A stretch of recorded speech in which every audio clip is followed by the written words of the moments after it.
Shalom teman-teman semua. Shalom. Shalom ya. Kita bertemu lagi ya di video kedua. Video kedua dari impromptu tapi udah di pelajaran yang ke-12 ini. Iya, iya. Kita terlambat mulainya. Kita baru Ya, mulai pelajaran ke-11 ya. ya tapi nggak apa, nggak ada kata terlambat. Asik. Amin, amin.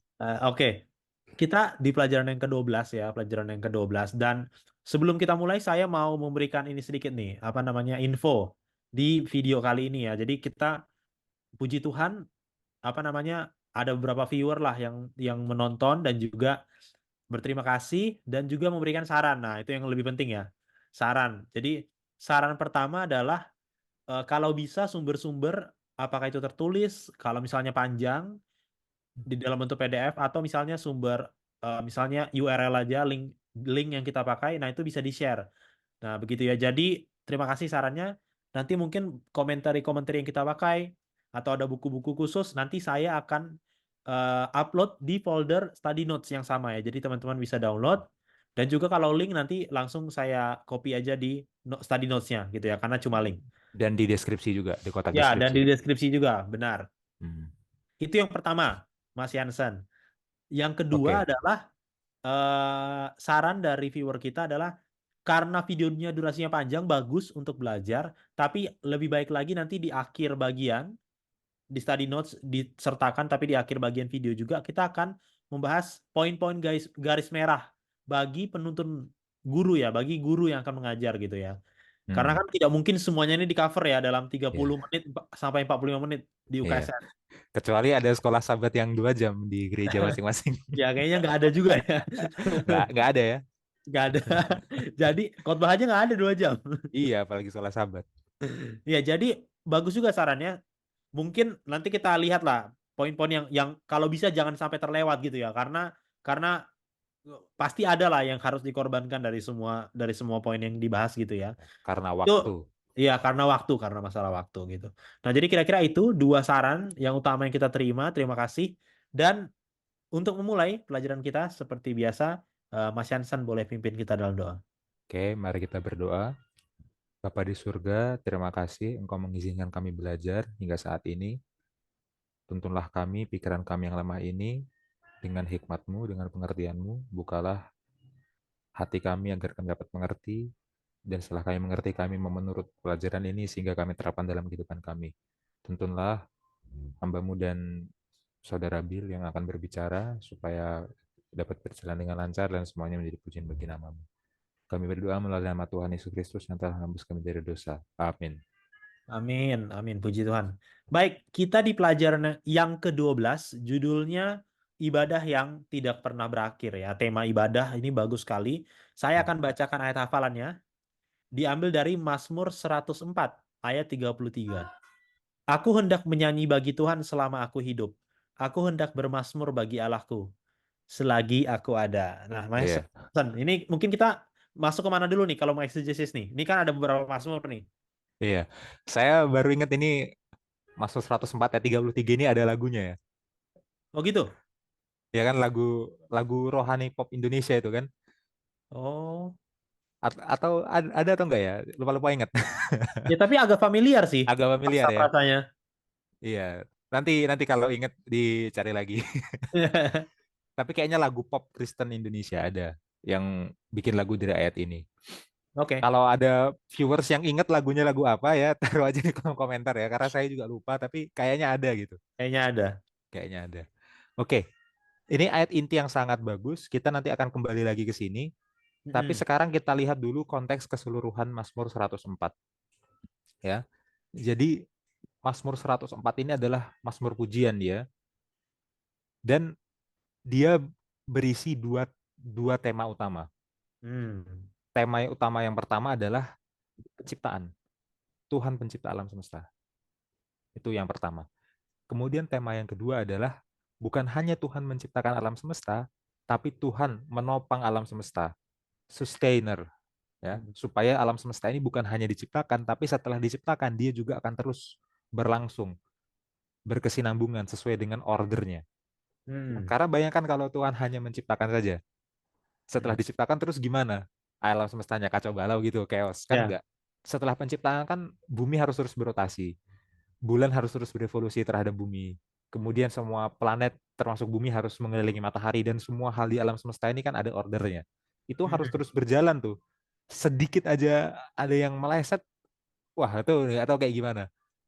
Ya, jadi Tuhan sebagai pencipta, pertama, Tuhan sebagai penopang yang kedua, dan kedua ini terkait menurut Mazmur 104, saling terkait. Kenapa Tuhan menopang ciptaannya? Karena dia menciptakan ciptaannya. Jadi Hmm. karena Tuhan punya hubungan yang personal dengan ciptaannya, maka itu dengan kasihnya Tuhan menopang ciptaannya. Itu Hmm. kaitannya, itu hubungannya. Oke, itu secara umum ya, Mazmur 104 ya. Nah, Hmm. sekarang kita masuk ke bagian yang spicy-nya, bagian pedesnya, bagian sulitnya. Eh, para pakar Alkitab, pakar Perjanjian Lama yang mengkaji Alkitab berdasarkan background latar belakang Timur Tengah kunonya, Hmm. itu melihat bahwa ada dua teks Timur Tengah kuno, kok gila gini empat ya, dua. Iya, jadi Iya, empat kalau gini loh. jadi empat kalau dua pakai dua tangan. Ya, pakai satu tangan aja. Kalau Jangan-jangan. jangan, jangan, jangan. Ya, jadi ada dua teks Timur Tengah kuno yang paralel dengan Mazmur 104. Ya, yang pertama adalah sebuah teks kuno Mesir yang disebut Great Hymns to the Aten. Yang kedua Hmm. adalah teks Kejadian 1 ayat 1, sorry, ayat 1 sampai 1 sampai ayat 2 ayat 4. Sorry, sorry. Kejadian 1 ayat 1 sampai 2 ayat 4. Oke. Ya, belepotan ngomongnya. Ya, jadi saya ulangi ya, dua teks ya. Yang pertama adalah teks kuno Mesir, Great Hymns to the Aten. Yang kedua adalah Kejadian 1 ayat 1 sampai 2 ayat 4. Ini adalah dua teks Timur Tengah kuno lain yang kira-kira paralel dengan Mazmur 104. Nah, sekarang kita bahas dulu Great Hymns to the Aten. Sudah Aten ya. Ya, Oke. sebelum kita bahas Kejadian 1 ayat 1 sampai Kejadian 2 ayat 4. Eh, Ya. udah sampai empat. Oke.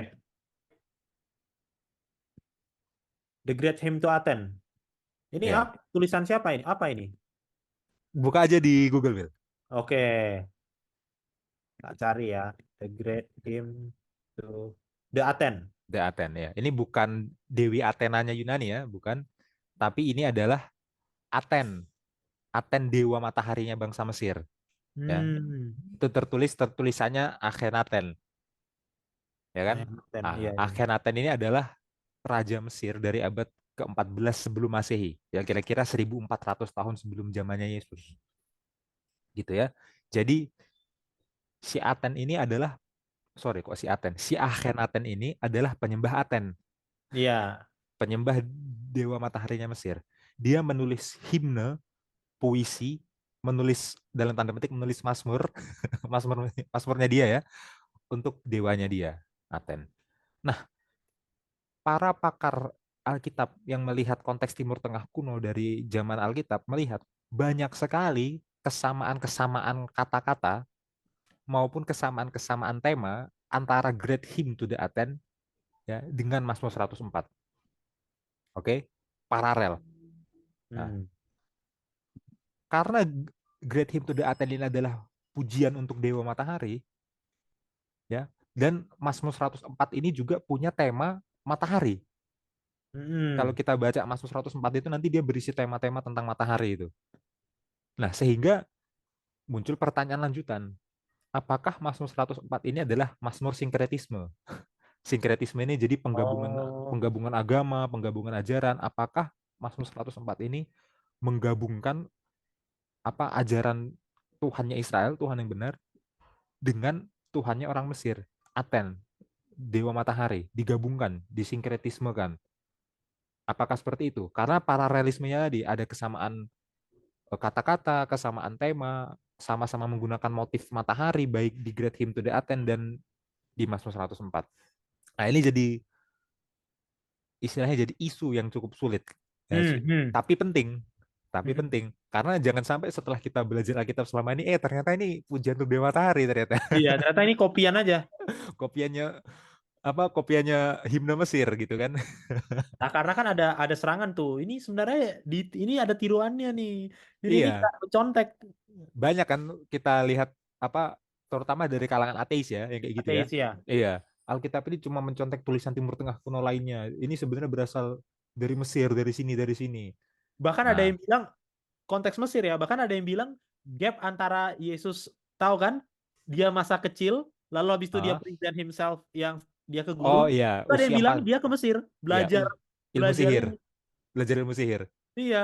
Ya, jadi waktu Yesus usia 14 sampai 30 atau 13 sampai 30 itu ya, Heeh. itu dia belajar ilmu sihir di Mesir. Jadi Ya itu serangan itu ada gitu, memang nyata gitu ya. teori apa istilahnya? Teori spekulatifnya orang liberal, orang ateis ya. Ya, Mm-mm. tapi itu topik lain. Cuman itu menarik. Nah, serangan itu juga ada untuk perjanjian lama, untuk Mazmur 104 ini. Mm-mm, mm-mm. Nah, sekarang coba kita balik lagi ke Mazmurnya. Sekarang buka ayat 2-nya, Bil. Ayat 2. Mazmur bahasa Indonesia dulu ya. Iya. 104. Untuk bagian ini kayaknya kita nggak usah ke bahasa Ibrani-nya karena nanti terlalu panjang ya. Oh ya, oke oke oke. Iya. Nah ini, di sini Tuhan digambarkan berselimutkan terang seperti kain yang membentangkan langit seperti tenda. Lihat, kalau seandainya ini diaplikasikan kepada Aten, dewa matahari Mesir, ini masuk akal. Ya, karena matahari terang, jadi dewa Aten itu, dewa matahari, dia berselimutkan terang seperti kain. Artinya Mm. terang itu seperti jubah bagi si dewa Aten. Ya, Mm-mm. itu masuk akal, dia dewa matahari. Ya, tapi kalau ini diaplikasikan kepada Tuhannya bangsa Israel, Tuhan yang benar, bukannya ini jadi agak problematik. Wah, kok Tuhan jadi kayak matahari? Emangnya Tuhan kita dewa matahari? Iya iya. Ya, tapi sebelum itu ada fakta.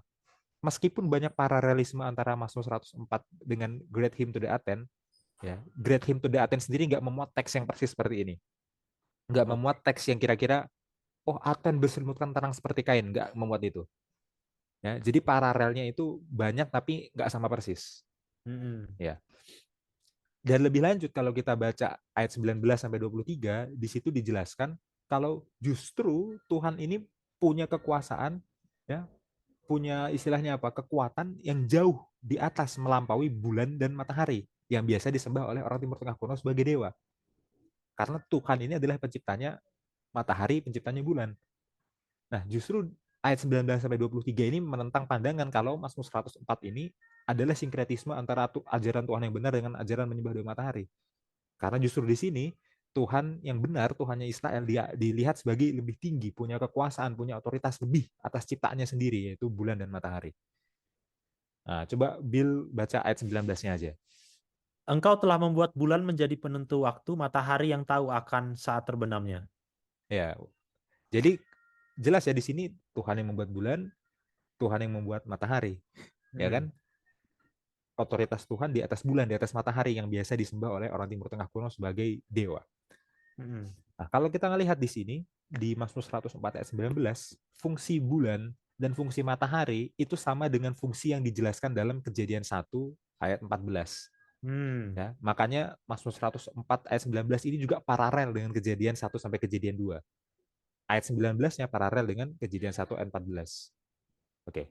Sekarang kita buka Kejadian 1 ayat 14 untuk melihat sebenarnya konteks lebih apa lebih konkretnya gimana sih matahari dan lain sebagainya ini. Penentu waktu itu ya. Iya. Aku baca ya. Hmm. Sampai Berfirmanlah, sampai ayat 15, Bil. oke. Berfirmanlah Allah, jadilah benda-benda penerang pada cakrawala untuk memisahkan siang dari malam. Biarlah benda-benda penerang itu menjadi tanda yang menunjukkan masa-masa yang tetap dan hari-hari dan tahun-tahun. Dan sebagai penerang pada cakrawala, biarlah benda-benda itu menerangi bumi. Dan jadilah demikian. Oke. Lihat di sini fungsinya matahari dan bulan itu kira-kira sama dengan fungsinya matahari dan bulan yang tadi ada di Mazmur 104 ayat 19. Jelas Hmm. ada paralelisme di sana. Sekarang lebih menarik lagi kalau kita buka bahasa Ibrani-nya, Bil. Coba Kejadian 1 ayat 14 bahasa Ibrani.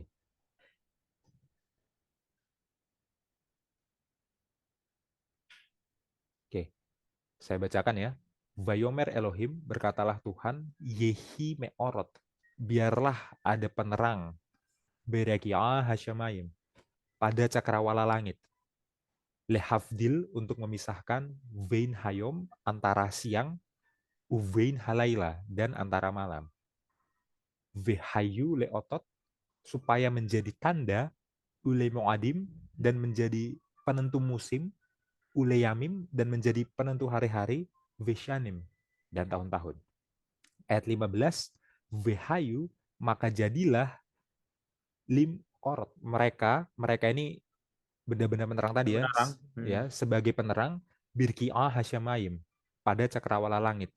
Lehair untuk menerangi al haaretz bumi vayehichen maka jadilah demikian atau dan jadilah demikian. Hmm. Perhatikan di sini teks ini sama sekali nggak menyebutkan matahari dan bulan.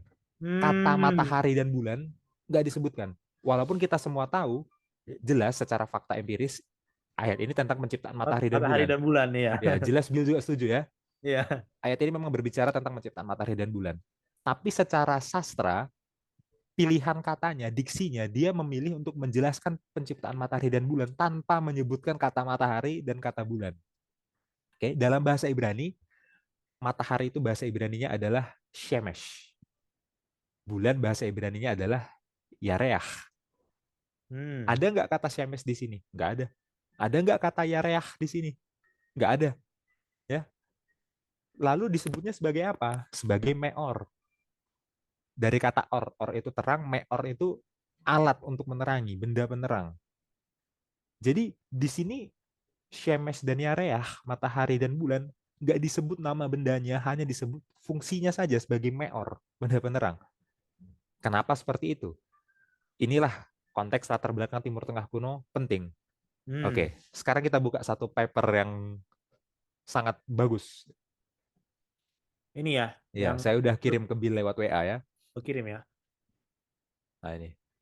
Jadi paper ini judulnya The Genesis Creation Story, Text, Issues, and Truth. Kisah penciptaan kitab kejadian. Teks, isunya, dan kebenarannya. Nah, siapa penulisnya? Penulisnya adalah Jacques Duhan. Jacques Duhan ini adalah profesor bahasa Ibrani Alkitabiah dan eksegesis perjanjian lama. Dia juga adalah direktur Institute of Jewish and Christian Studies ya, studi Judeo-Kristen. Dia dari SDA Theological Seminary, Andrews University, universitas kita ya. Dia adalah pakar terbaik di bidangnya untuk bahasa Ibrani Alkitabiah dan eksegesis perjanjian lama. Nah, sekarang kita lihat bagaimana dia membahas kejadian 1 ayat 14 dalam paper ini. Hmm. Coba buka bagian teks bab 3a. Bab 3. Oh, teks ya. Teks bab 3a. Ini bab 2, Genealogi. ini 3a. Polemik ini ya. Iya. Polemik A-nya the lamb ya. Jadi Jagos Tuhan menjelaskan ya kalau untuk memahami kisah penciptaannya kitab Kejadian itu jangan hanya dipahami hanya berdasarkan keseluruhan konteks kitab Kejadian meskipun itu harus. Tapi jangan hanya itu. Atau jangan hanya dipahami dari konteks keseluruhan Alkitab meskipun itu harus tapi jangan hanya itu. Hmm. Memahami kisah penciptaan kitab Kejadian harus dipahami juga dari latar belakang Timur Tengah kunonya. Kenapa? Penulis Alkitab, dalam hal ini Musa, penulis kitab Kejadian, itu adalah seseorang yang sangat paham, sangat sadar dengan latar belakang budaya di sekitarnya, dengan latar belakang budaya Timur Tengah kuno yang ada di sekeliling dia, termasuk mitologi-mitologi Timur Tengah kuno yang ada di bangsa-bangsa sekelilingnya. Musa itu sangat sadar. Catatan penciptaan, selain menjelaskan peristiwa aktual penciptaan itu seperti apa, dia juga berfungsi sebagai bantahan, sebagai respon, sebagai polemik untuk Hmm. melawan mitologi penciptaan Timur Tengah kuno yang lainnya. Iya, iya. Nah, itulah yang disebut dengan polemik tadi ya, Iya, iya. polemik. Nah, salah satu polemiknya adalah tentang lampu. Maksudnya lampu itu penerang, tentang penerang. Ya, dijelaskan oleh Jacques Tuhan di sini. Kenapa sih kejadian 1 ayat 14 dan 15 itu nggak sebut aja Tuhan menciptakan Shemesh ya, misalkan V'ya'as Elohim et Hashemesh ve et Hayareach. Misalkan bahasa Ibrani bilang gitu. Maka Tuhan Nah. menciptakan matahari dan bulan. Kenapa nggak disebut gitu? Kenapa hanya disebut meor dalam bentuk jamaknya meorot? Kenapa hanya disebut fungsinya aja? Karena bahasa Ibraninya matahari tadi Shemesh itu adalah kata yang sama dengan nama dewa mataharinya orang Kanaan, ya, Shamash. Oh. Kemudian bahasa Ibraninya bulan, Yareach, itu sama dengan nama dewa bulannya orang Kanaan, Yarih. Ya, sehingga kalau seandainya ditulis tertulis di Kejadian 1 ayat 14 sampai 15, ada Syam, ada Shemesh, ada Yareah. Takutnya para pembaca akan menghubungkan ini dengan dewa Syamas dan dewa Yarih, sehingga melihat semacam konsep politeisme di sana. Oh, ternyata Tuhannya orang Israel ini kira-kira bekerja sama dengan dewa Syamas dan dewa Yarih dalam penciptaan. Jadi konsepnya seakan-akan malah mengkonfirmasi Nah, mitologi Timur Tengah kuno sekelilingnya. Nah, supaya kesalahpahaman itu tidak terjadi, Musa sengaja mensensor kata matahari, Syamas, supaya tidak dikira orang itu, sorry, Musa sengaja mensensor matahari, Shemesh, supaya tidak dikira oleh orang itu dewa Syamas. Musa sengaja mensensor kata Yareah, supaya tidak dikira oleh orang lain itu adalah Yarih, dewa bulan. Melainkan disebutkan saja fungsinya, meor, benda penerang. Sehingga bagaimanapun orang Timur Tengah kuno melihat, oh itu dewa kami, matahari, oh itu dewa kami, bulan. Bagi pemikiran Alkitabiah, pemikirannya Musa dalam hal ini ya, yang diilhami oleh Tuhan sendiri, matahari sama bulan itu hebat bukan karena mereka itu benda yang memang hebat, mereka hebat karena diciptakan hmm, sebagai oleh Tuhan bagi pola pikirnya penyembah Tuhan yang benar, ya sama sekali tidak ada unsur ilahi dari matahari dan bulan. Mereka itu hanyalah benda penerang, hanyalah berfungsi sebagai itu, kira-kira gitu. iya iya. Bukan Jadi, sebuah sesuatu yang ilahi.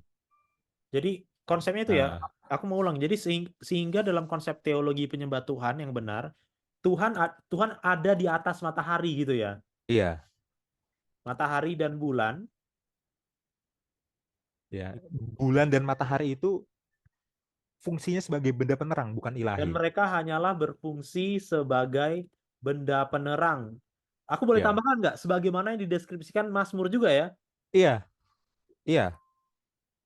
Tapi itu ada tipu Bill. Benda Ah, penerang. oh Harusnya benda iya, penerang. sorry sorry. Iya.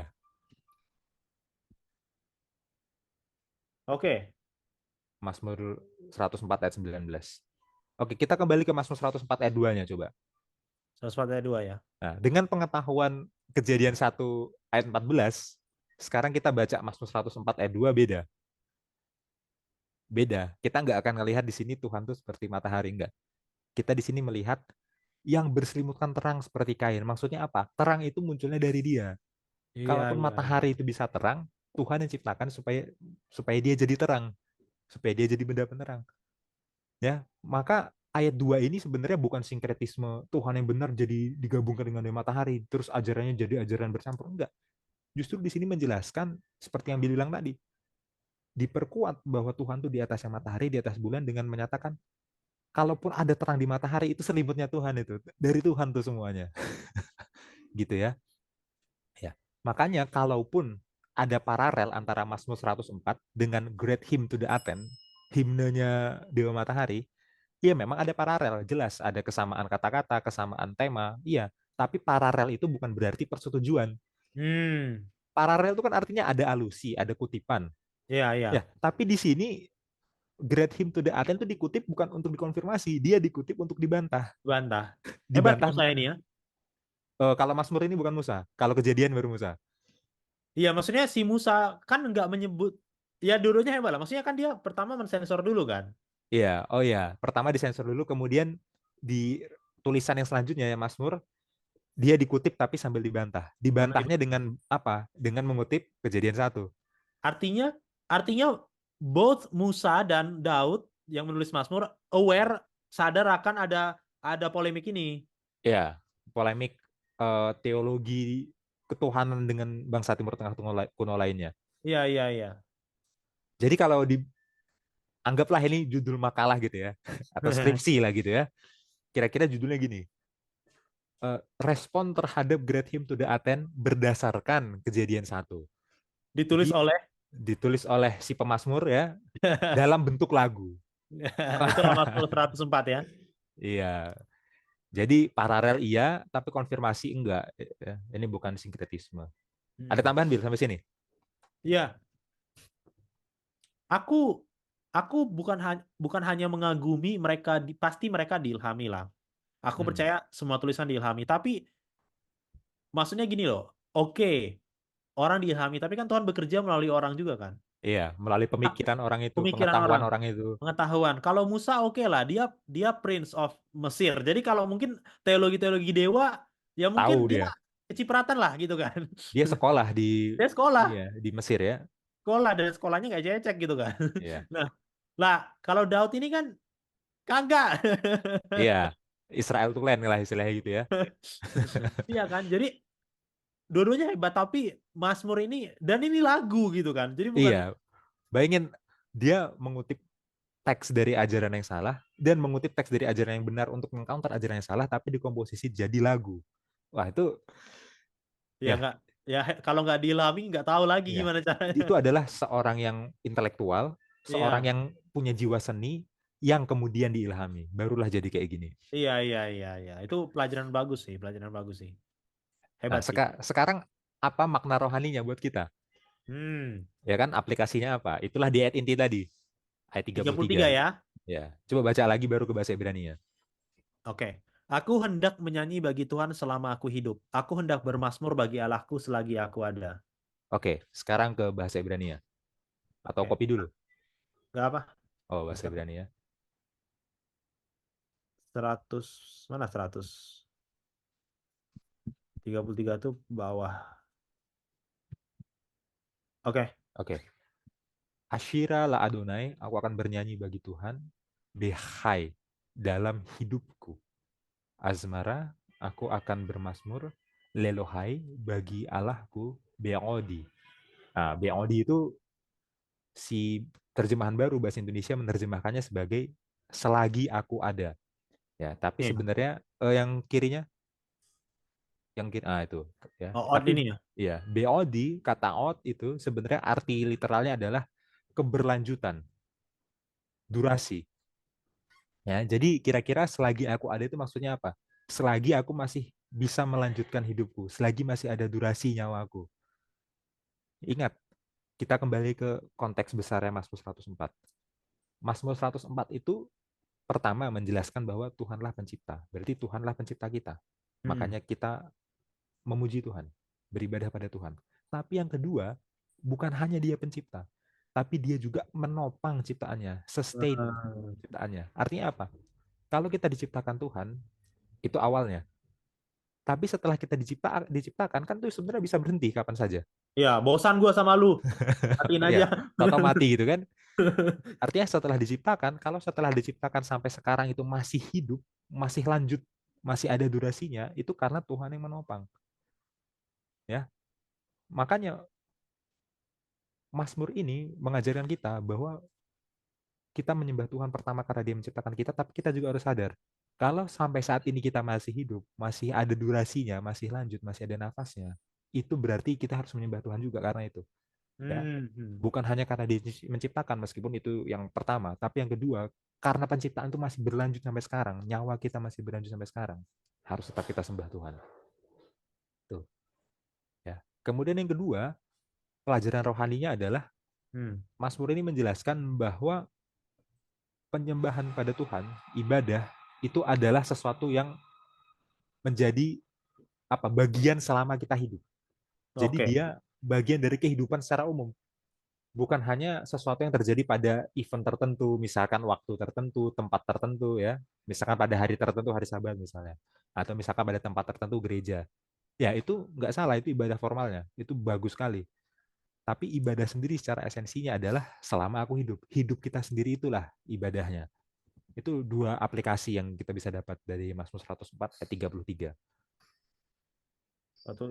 Bukan hanya dilihat sebagai suatu event lah ya, atau tempat Event, tertentu gitu ya. event pada waktu tertentu, tempat tertentu. Iya, iya.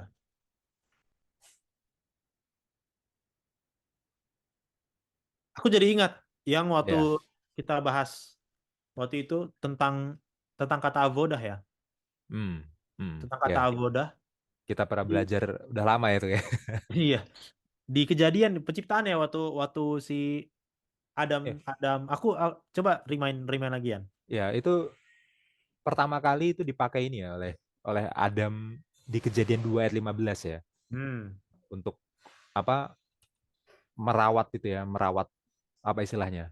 mengusahakan, bahasa Indonesia itu mengusahakan, tapi bahasa aslinya itu mengerjakan. Untuk mengerjakan Taman Eden itu pakai kata avoda. Ya, kata kerjanya itu avad. Ya. Nah, jadi kata Ibraninya avoda. Avoda itu artinya pekerjaan. Kemudian kata avad. Avad itu artinya bekerja. Itu kata kerjanya. Hmm, Nah, hmm. sekarang yang menarik kita lihat bahasa Indonesia, Bil. Dalam bahasa Indonesia itu kita punya kata ibadah, ya kan? Judul pelajaran sekolah sahabat kita itu ya, Iya. ibadah yang tidak pernah Makanya berakhir. kita Jadi, harus cari tahu dulu etimologi ibadah kita, ya kan? iya, bahasa Indonesia ibadah itu kata serapan, ya. Kata serapan dari mana? Dari bahasa Arab. Jadi kata ibadahnya bahasa Indonesia itu nyerap dari bahasa Arab. Nah, bahasa Arab itu serumpun dengan bahasa Ibrani. Sama-sama bahasa rumpun Semitik, bahasa Timur Tengah itu ya. Nah, kita lihat kata ibadah yang kita maksud di sini apa? Maksudnya penyembahan secara formal, ya kan? Tapi ternyata kalau kita melihat dalam konteks bahasa Semitiknya, kata avodah tadi dalam bahasa Ibrani itu ternyata punya dua makna. Yang pertama, seperti makna yang kita pakai dalam bahasa Indonesia, ibadah formal, penyembahan formal. Betul, avodah bisa berarti itu. Tapi kata avodah itu diartikan juga sebagai bekerja, pekerjaan. Pakai kata yang sama. Dia punya Hmm. dua arti.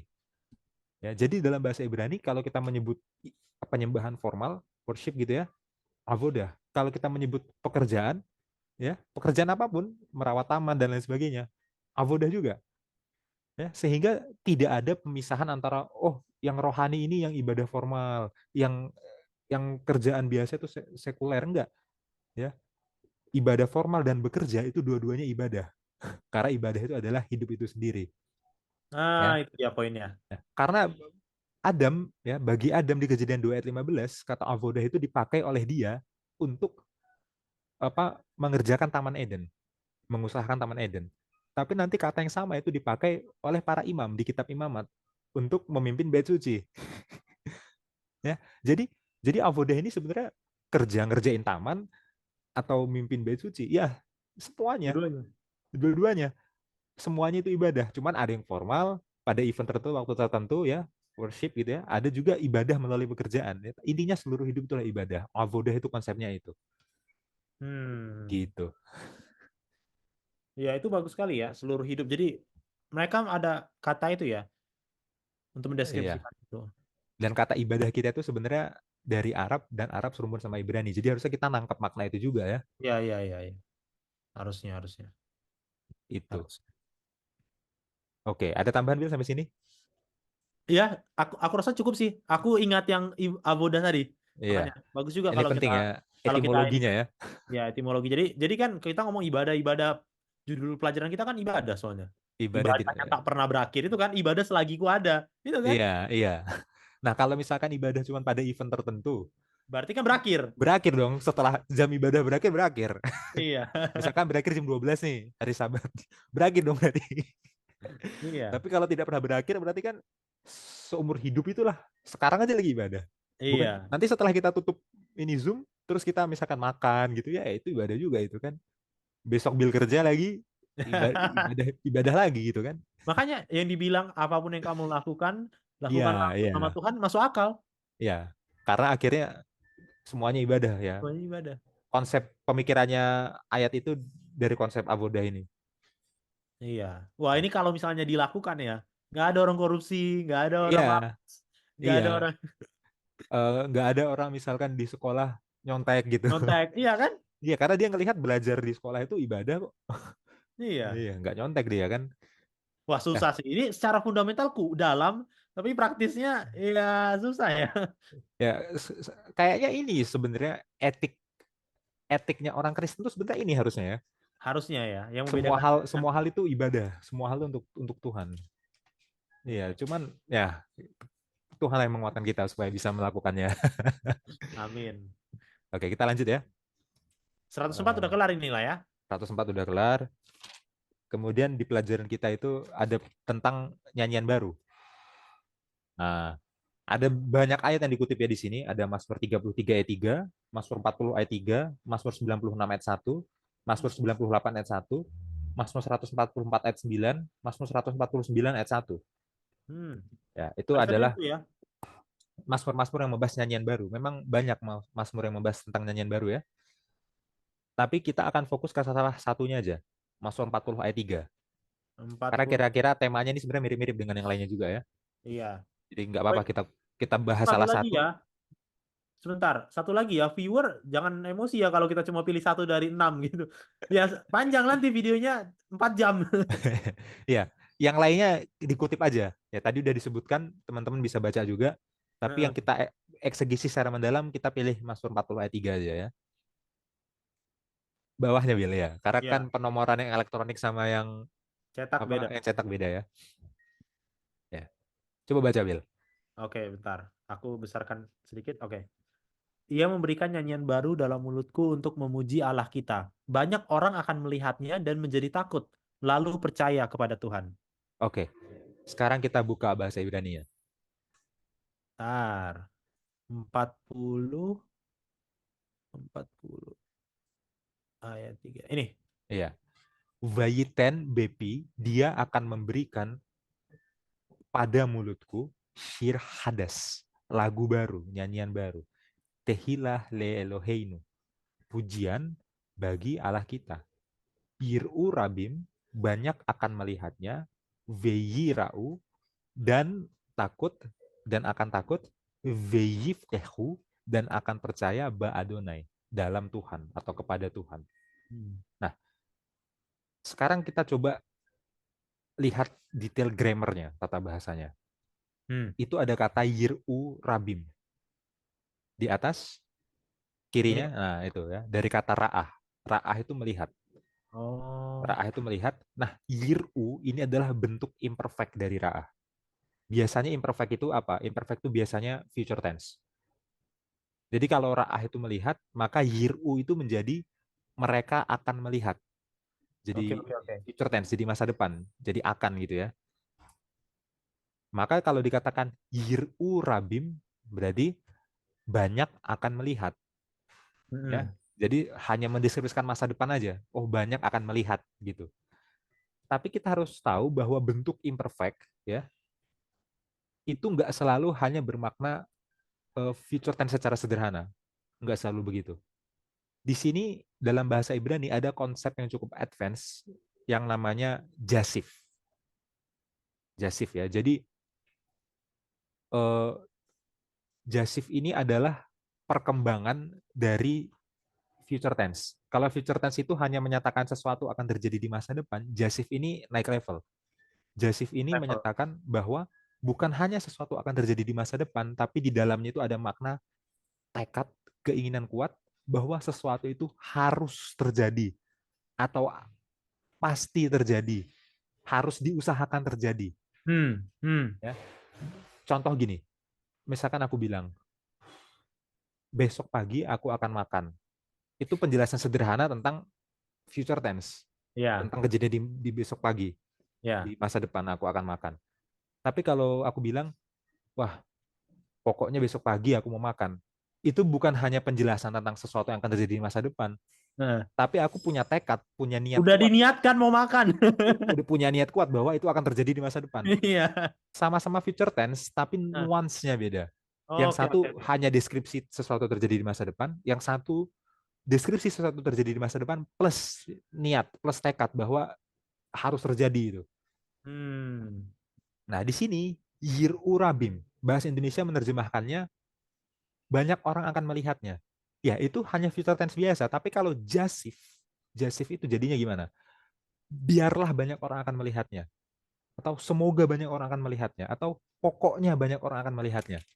Jadi bukan hanya mendeskripsikan sesuatu di masa depan banyak orang akan melihatnya, tapi jasif, ada tekad, ada niat supaya harus banyak orang yang melihatnya. Itu yang membedakan jasif dengan future tense biasa. Nah, ya. Jadi di sini kita harus lihat nyanyian baru, ya. Nyanyian baru ini adalah sesuatu yang bukan hanya secara sederhana, oh, ada nyanyian baru nanti orang akan lihat. Bukan, tapi ada nyanyian baru, biarlah orang lihat, semoga orang lihat, Hmm. pokoknya orang lihat.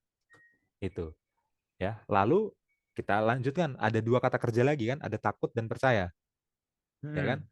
Dalam bahasa Ibrani, kata takut dan percaya di kirinya, nah itu takut ya. Kata takut dan percaya itu dihubungkan dengan preposisi V. Coba V-nya itu di Ini folder. ya. Nah, V ya. V itu biasanya diartikan sebagai dan. Dan Ya. ya. Jadi biarlah banyak orang akan melihatnya dan menjadi takut dan percaya kepada Tuhan. Tapi biasanya kalau kata kerja pertamanya itu udah jasif, maka kata kerja selanjutnya itu jadinya efek, bukan hanya sekedar dan. Maka di sini V-nya ini bukan hanya dan secara sederhana. V-nya ini diartikan sebagai penanda efek, Akibat. akibat. Jadi kita Hmm. bisa terjemahkan sebagai supaya. Oke. V-nya ini meskipun V itu literalnya dan kita bisa terjemahkan sebagai supaya, ya, supaya orang menjadi takut, veyirau, supaya orang menjadi percaya, veyiftehu, ba Adonai pada Tuhan, ya. Nah, jadi tadi sebelum pelajaran ini mulai, saya udah kirim chat ke Bill ya, chat di Zoom ini bukan chat WA.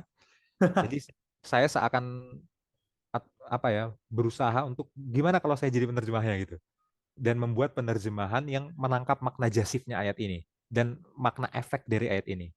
Nah, Hmm. coba Bill tolong di copy ke notes itu terjemahan literal yang tadi saya buat. Oh iya iya iya iya. Ntar, lu chat di Zoom ya? Chatnya di Zoom bukan di WA. Oh ini. Ada? Ada. Nah, aku paste di sini aja. Ya, ya. Ini bukan terjemahan resmi jelas. Ya. Baru diketik tadi sebelum kita mulai Zoom. Ya, tapi kira-kira kalau saya terjemahkan ayat ini, menangkap makna jasif dari kata kerjanya, kira-kira jadinya gini. Ia memberikan dalam mulutku nyanyian baru, memuji Allah kita.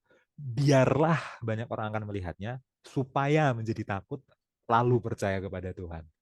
Aku bold kata ini ya, biarlah supaya lalu Lalu, ya. iya. Terjemahan baru nggak salah, bahkan terjemahan baru itu terbilang cukup bagus ya untuk menjelaskan progres Iya, efeknya itu. ini NASB cuma then and loh yang literal buat Ya, literal and apa namanya? And dinamis ya. and Coba semua. satu-satu ya, next be ya. Many will see, hanya future tense biasa. And fear. Nah, dia nggak menjelaskan efek, hanya and aja. And will trust in the Lord. Hmm. Nesby. Kemudian LEB. Many will see and fear the Lord and put their trust in Him. Makna jasifnya juga belum ditangkap. NIV, terjemahan dinamis. Many will see and fear. Nah, dia ada perbedaan dalam penempatan koma dengan yang Nesby sama LEB ya. Many will see and fear and will trust Yahweh. Nah, tapi di sini makna jasif bahwa ada niat supaya itu harus terjadi dan efek dari kata kerja selanjutnya itu nggak terlalu kelihatan. Ya. Hmm. Kita balik lagi ke TB misalkan. Kalau kita balik ke TB itu lumayan lumayan Lumayan lah bagus, ya, lebih baik lumayan ada bagus. kata menjadi kan, lalu. Menjadi Lalu efek. itu kan sequential ini ya, akibat ya. Iya, apa urutan urutan sebab akibat itu. Jadi meskipun tekadnya itu nggak terlalu kerasa, tapi efeknya cukup kerasa di terjemahannya TB. Ya, dalam hal ini untuk ayat ini TB lebih bagus dari terjemahan bahasa Inggris untuk ayat ini. Ya, tapi saya mencoba bikin terjemahan saya sendiri gitu ya. Iya. Itu ada. Nah, itu. Lalu pertanyaannya secara rohani gitu ya, nyanyian baru ini apa? Apakah artinya setiap orang Kristen harus jadi musisi, terus harus mampu nyiptain lagu? Ya kan? Bisa bisa saja kalau memang punya talenta di musik dia menciptakan lagu ya puji Tuhan sangat bagus. Tapi nyanyian baru ini nggak bermakna harus secara literal ada komposisi lagu baru, nggak harus selalu bermakna begitu. Hmm. Nyanyian baru itu artinya adalah pengalaman baru, penyertaan Tuhan yang baru, kebaikan Tuhan yang baru, keterlibatan Tuhan yang baru dalam hidup, ya. Sehingga setiap ada pengalaman baru, keterlibatan yang baru, penyertaan yang baru, kebaikan yang baru, itu selalu memperbarui mindset mindset kita tentang Tuhan. Itulah Hmm. nyanyian baru itu. Kalau itu nanti dituangkan dalam bentuk lagu beneran, bagus. Tapi pada dasarnya nyanyian baru itu adalah itu, hubungan, pengalaman yang terus diperbaharui setiap hari selalu baru. Ya ingat di yang sebelumnya ya, Mazmur 140 ya, Tuhan itu bukan hanya pencipta, Tuhan itu penopang. Apang. Artinya bukan hanya Tuhan baik di awal hidup kita dulu, Ya, tapi setiap hari itu kalau kita benar-benar apa istilahnya peka, setiap hari itu selalu ada kebaikannya, terus diperbarui. Dan itulah setiap hari selalu ada nyanyian baru. Hmm. Karena setiap hari dalam penopangan Tuhan setiap hari ya kita bisa makan setiap hari, hidup secara sederhana setiap hari punya nafas, itu ditopang. Maka setiap hari kebaikannya selalu baru. Selalu ada nyanyian baru, ya. Dan itu biarlah banyak orang akan melihatnya. Supaya orang menjadi takut kalau orang melihat nyanyian baru dalam hidup kita. Kalau orang sudah menjadi takut, lalu orang itu jadi percaya kepada Tuhan. Jadi Hmm. nyanyian baru itu adalah kehidupan kita yang terus dituntun oleh Tuhan setiap hari selalu baru dan jadi kesaksian bagi orang lain. Apakah Ya. orang terima atau enggak? Enggak selalu. Orang punya pilihan. Tapi supaya, artinya apa? Kita punya tekad. Dan tujuannya adalah supaya orang lihat, supaya orang jadi takut sama Tuhan, supaya orang percaya sama Tuhan. Hmm. Hmm. Itu, Will. Nah, mungkin untuk menambah dimensinya nyanyian baru ini, ya, nyanyian baru ini adalah frasa yang juga digunakan oleh pekabaran tiga malaikat. Lebih tepatnya sebelumnya ya, sebelum pekabaran tiga malaikat itu, di Wahyu 14 ayat 3, 144.000 itu digambarkan punya nyanyian baru. Nah, kalau Mazmur punya frasa nyanyian baru yang tadi kita baru bahas, kemudian Wahyu juga pakai frasa nyanyian baru, nah itu maknanya apa, Bil? Dalam konteks kitab Wahyu. Lalu, apakah ada hubungannya dengan Mazmur atau nggak ada hubungannya, atau gimana? Coba, silakan dijelaskan. Oke, ya. Nyanyian baru dalam konteks Wahyu 14 ayat 3 ya. Ya, ini aku dapat dari komentarnya ini sih. Siapa? Si Ranko Stefanovic ya, Ya, dosen spesialis Wahyu. iya. Apa New Testament Revelations Studies. Revelation Scholars?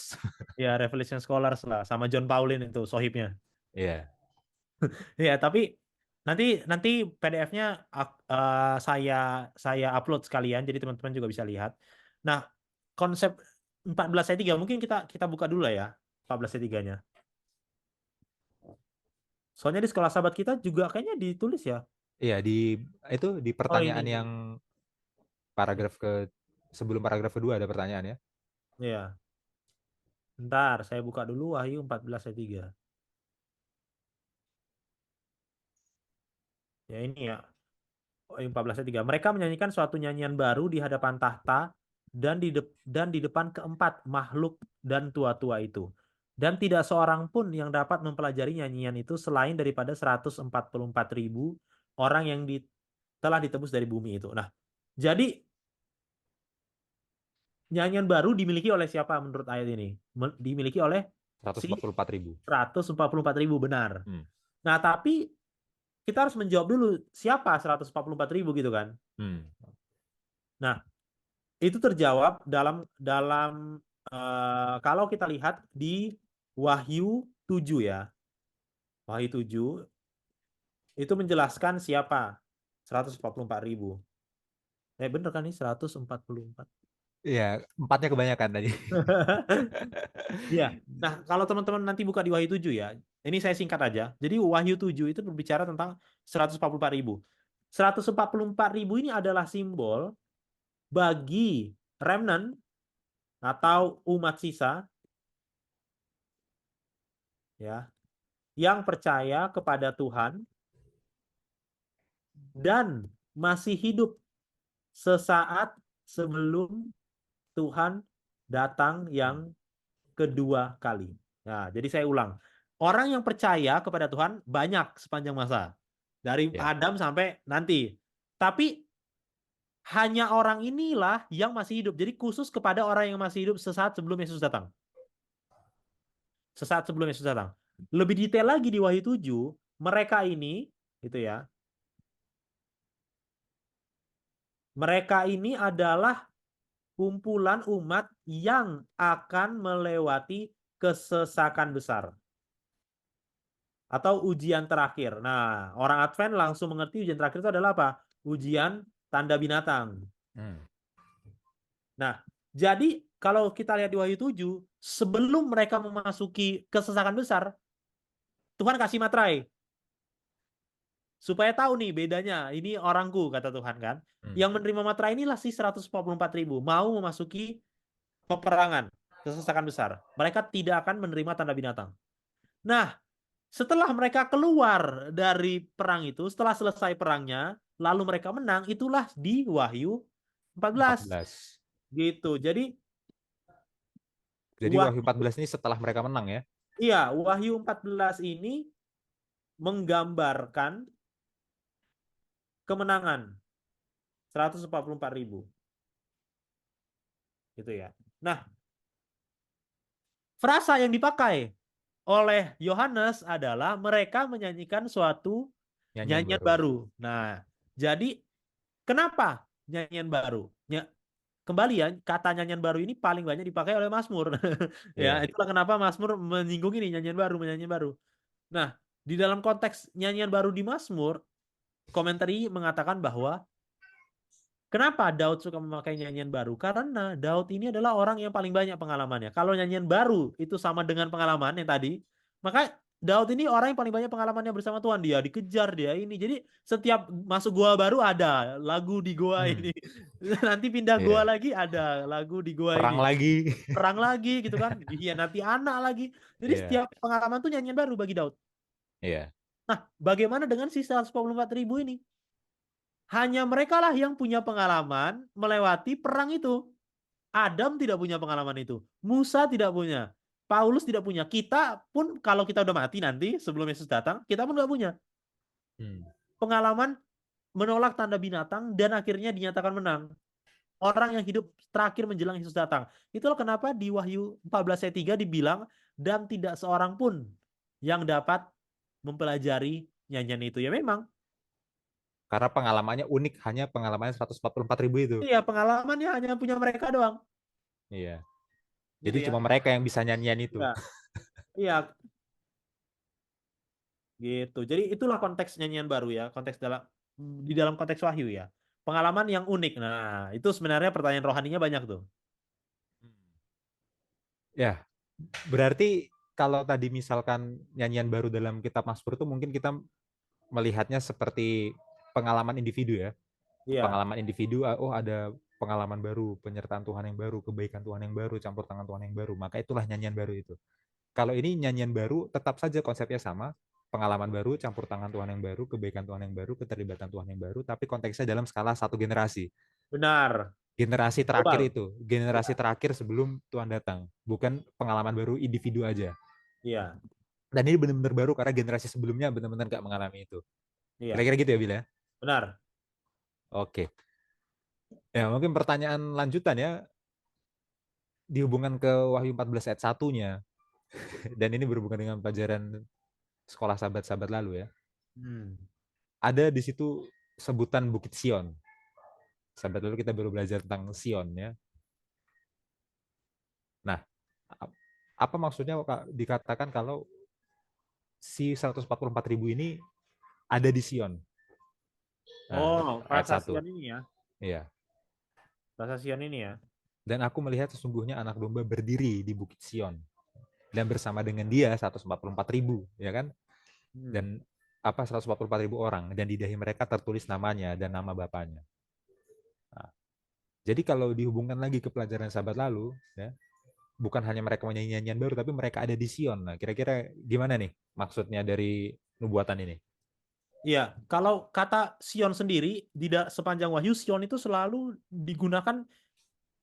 Nanti mungkin yang bisa tambahkan dalam konteks Mazmur. Kebetulan yang minggu lalu kan kita berbahas nih Sion, Sion, Sion gitu kan. Iya, iya. Nah, tapi dalam konteks Wahyu, Sion itu selalu digunakan untuk tempat kemenangan.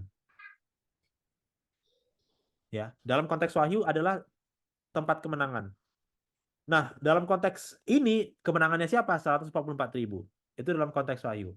Dan tempat kemenangan ini adalah tempatnya. Kenapa mereka bisa menang? Kalau di Wahyu 1 itu dijelaskan anak domba berdiri di Bukit Sion. Dan nanti kalau kita lihat di Wahyu 19 nyanyi, lalu Wahyu 14 ini juga, lalu nanti setelah mereka menang, mereka kan selalu bilang kami menang karena bukan karena kami, Anak tapi karena domba. dia, Oh, karena karena dia. darah anak domba. Darah anak domba. Nah, jadi Bukit Sion satu melambangkan kemenangan, tapi kemenangan yang hanya dicapai oleh yang berdiri di Bukit Sion itu sebelum kita, yaitu si anak domba. Mereka tidak bisa sampai di Sion kalau tidak melalui anak domba, gitu ya. Tidak melalui. Jadi konsepnya dua, tempat kemenangan, tapi menang bukan karena kemampuan sendiri, tapi karena anak domba. Itu dalam konteks Wahyu ya. Hmm. Mungkin seperti itu. Ya, dalam kitab Wahyu anak domba ini merujuk pada Yesus ya, Bil ya. Pada Yesus ya. Oh Ya, ya, maaf ya, pada Yesus ya. pada Yesus. Artinya kan berarti eh, kalau mereka tinggal di Bukit Sion, akhirnya setelah menang tinggal di Bukit Sion bersama dengan anak domba, berarti itu kan artinya mereka tinggal di Bait Allah. Bukit Sion itu kan Bait Allah Yerusalem. Ah, Berarti iya, mereka kan iya, tinggal iya. di Bait Allah di Yerusalem baru bersama Tuhan sendiri, Yesus sendiri. Artinya ini pengharapan eskatologis ya, bahwa nyanyian kemenangan itu adalah akhirnya bersatu sepenuhnya di Yerusalem baru, di Bait Suci, di Bukit Sion dengan Tuhan sendiri. Karena Tuhan sendiri yang tinggal di Sion itu, di Bait Suci itu, di Yerusalem itu. Hmm. Nah, mungkin kita lanjutkan ke pelajaran selanjutnya, berhubungan dengan ini ya, Mazmur 24. Mazmur 24. Ya, Mazmur 24 itu ada pertanyaan tuh, siapakah yang bisa naik ke gunungnya, Oh, ke Bukit Sion? Mungkin ayat nanti berapa? bisa kembali ke Wahyu lagi kalau Bill mau ya. Tapi dari ayat 3 sampai 6. Oh ini ya. Nah, ini benar-benar langsung berhubungan ini. Aku baca ya. Siapakah Ya, yang boleh naik ke atas gunung Tuhan, yaitu Sion? Kita ya, belajar sama lalu. Siapakah yang boleh berdiri di tempatnya yang kudus? Wah, ya. ini bagus ya. Aku Berarti, jawab ya ayat 4. Orang yang bersih oh tangannya dan ya, murni hatinya, yang tidak menyerahkan dirinya kepada penipuan dan yang tidak bersumpah palsu. Itu nanti ada komentarnya di Wahyu itu. Boleh Rian coba dulu. coba sampai Wonder sampai ayat 6 Bil. 6 ya. Dialah yang menerima berkat dari Tuhan dan keadilan Allah yang menyelamatkan dia. Itulah angkatan orang-orang yang menanyakan dia, yang mencari wajahmu ya Allah. Yakub, Oke, Sela. Wah, bagus oke. banget. Wah, ini bagus banget loh. Ya. Alusinya Wahyu pakai ini. Jadi Dapatkan. Boleh. konteks asli ada audionya. Tekan. Jadi konteks aslinya ini sebenarnya adalah para ini ya, para peziarah yang mau naik ke Yerusalem dan mau masuk ke Bait Suci. Hmm. Konteks aslinya di zaman Israel kuno. Jadi sambil mereka berziarah dalam 3 hari raya itu ya, kemudian mau naik ke Bait Suci, mereka bertanya itu dalam lagu mereka, siapakah yang boleh naik ke atas gunung Tuhan? Artinya siapa yang bisa masuk ke sana? Siapa yang boleh berdiri dalam tempat yang kudus? Siapa yang bisa masuk dalam Bait Suci? Itu pertanyaan mereka tanyakan ke diri mereka sendiri sambil mereka berjalan naik ke Bait Suci dalam ziarah mereka. Nah, jawabannya seperti kata Bill. Jawabannya adalah deskripsi-deskripsi karakter yang ada di ayat 4. Oke. Iya, iya. Nah, pertanyaannya, kalau Sion, ya Yerusalem, Bait Allah di bumi pada zaman bangsa Israel kuno itu adalah bayang-bayang dari Bait Suci Allah dan Yerusalem baru di surga. Maka pertanyaan ini jadinya bisa ditanyakan juga bukan hanya bagi orang yang ziarah ke Bait Suci. Ke Bukit Sion pada saat itu. Iya, pertanyaan ini juga bisa diaplikasikan pada orang yang mau masuk ke Yerusalem baru, yang mau masuk ke Bait Suci surgawi. Artinya orang-orang di akhir zaman, ya kan? Kalau kita mau masuk ke Bait Suci surgawi, ke Yerusalem baru, ke Sion surgawi, kita harus tanyakan pertanyaan yang sama. Siapakah yang boleh naik ke atas gunung Tuhan? Siapakah yang boleh berdiri tempat yang kudus? Atau parafrase, siapakah 144.000 itu? Ah, Bisa jadi pertanyaan itu. Pasal 24 ayat 3. Karena kan 144.000 itu adalah orang yang bisa naik ke Gunung Allah, ke Bait Suci, ke Sion.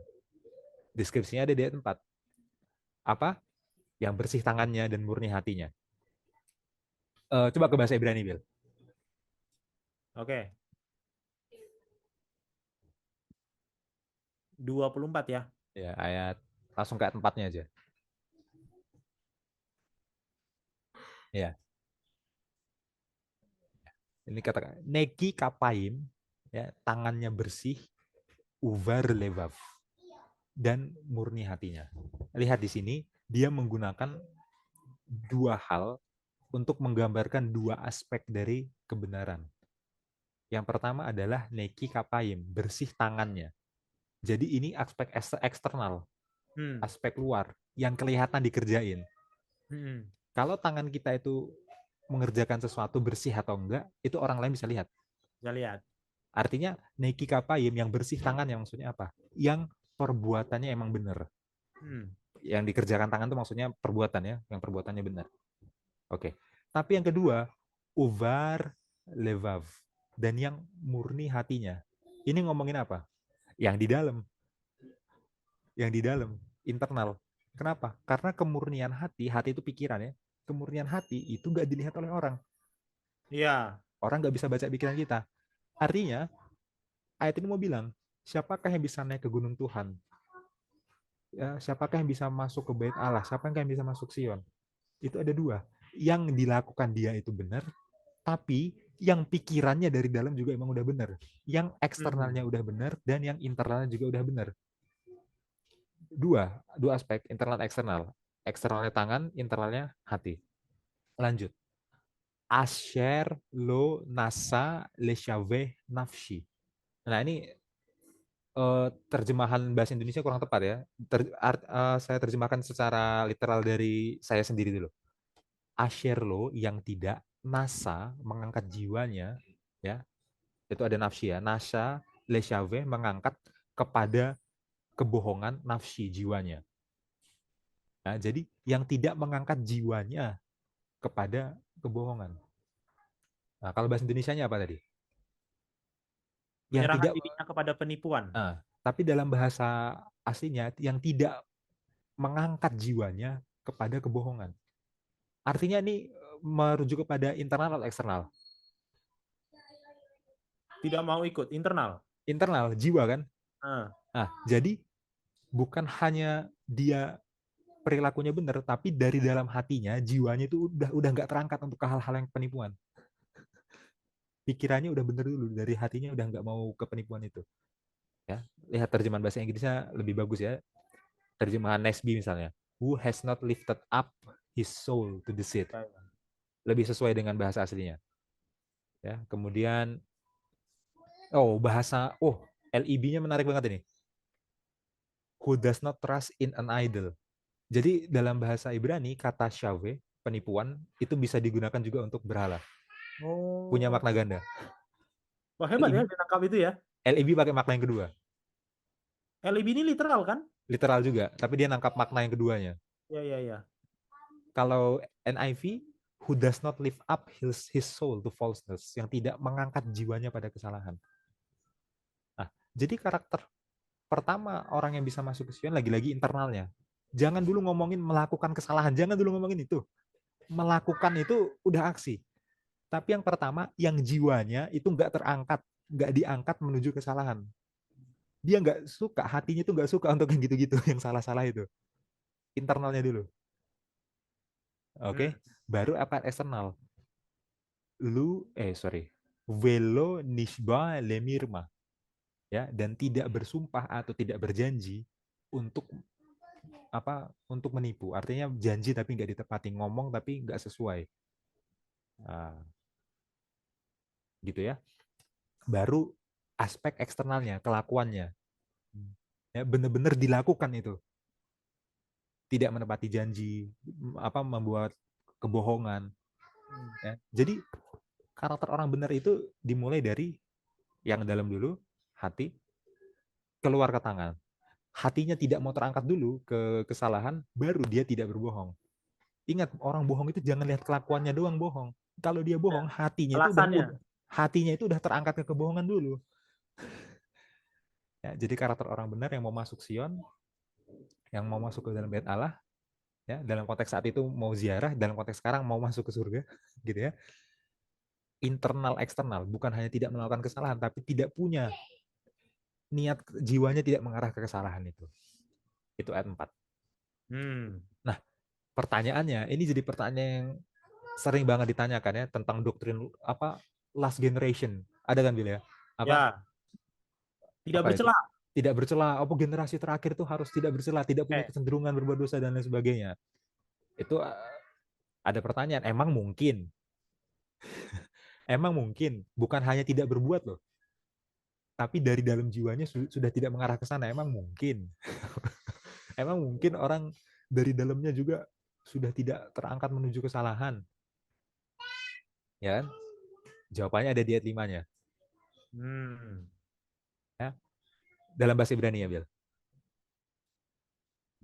Yisa beraka, dia akan mendapatkan berkat me'et Adonai dari Tuhan, ut sedekah dan kebenaran, keadilan, me'elohei dari Allah Yishu, keselamatan.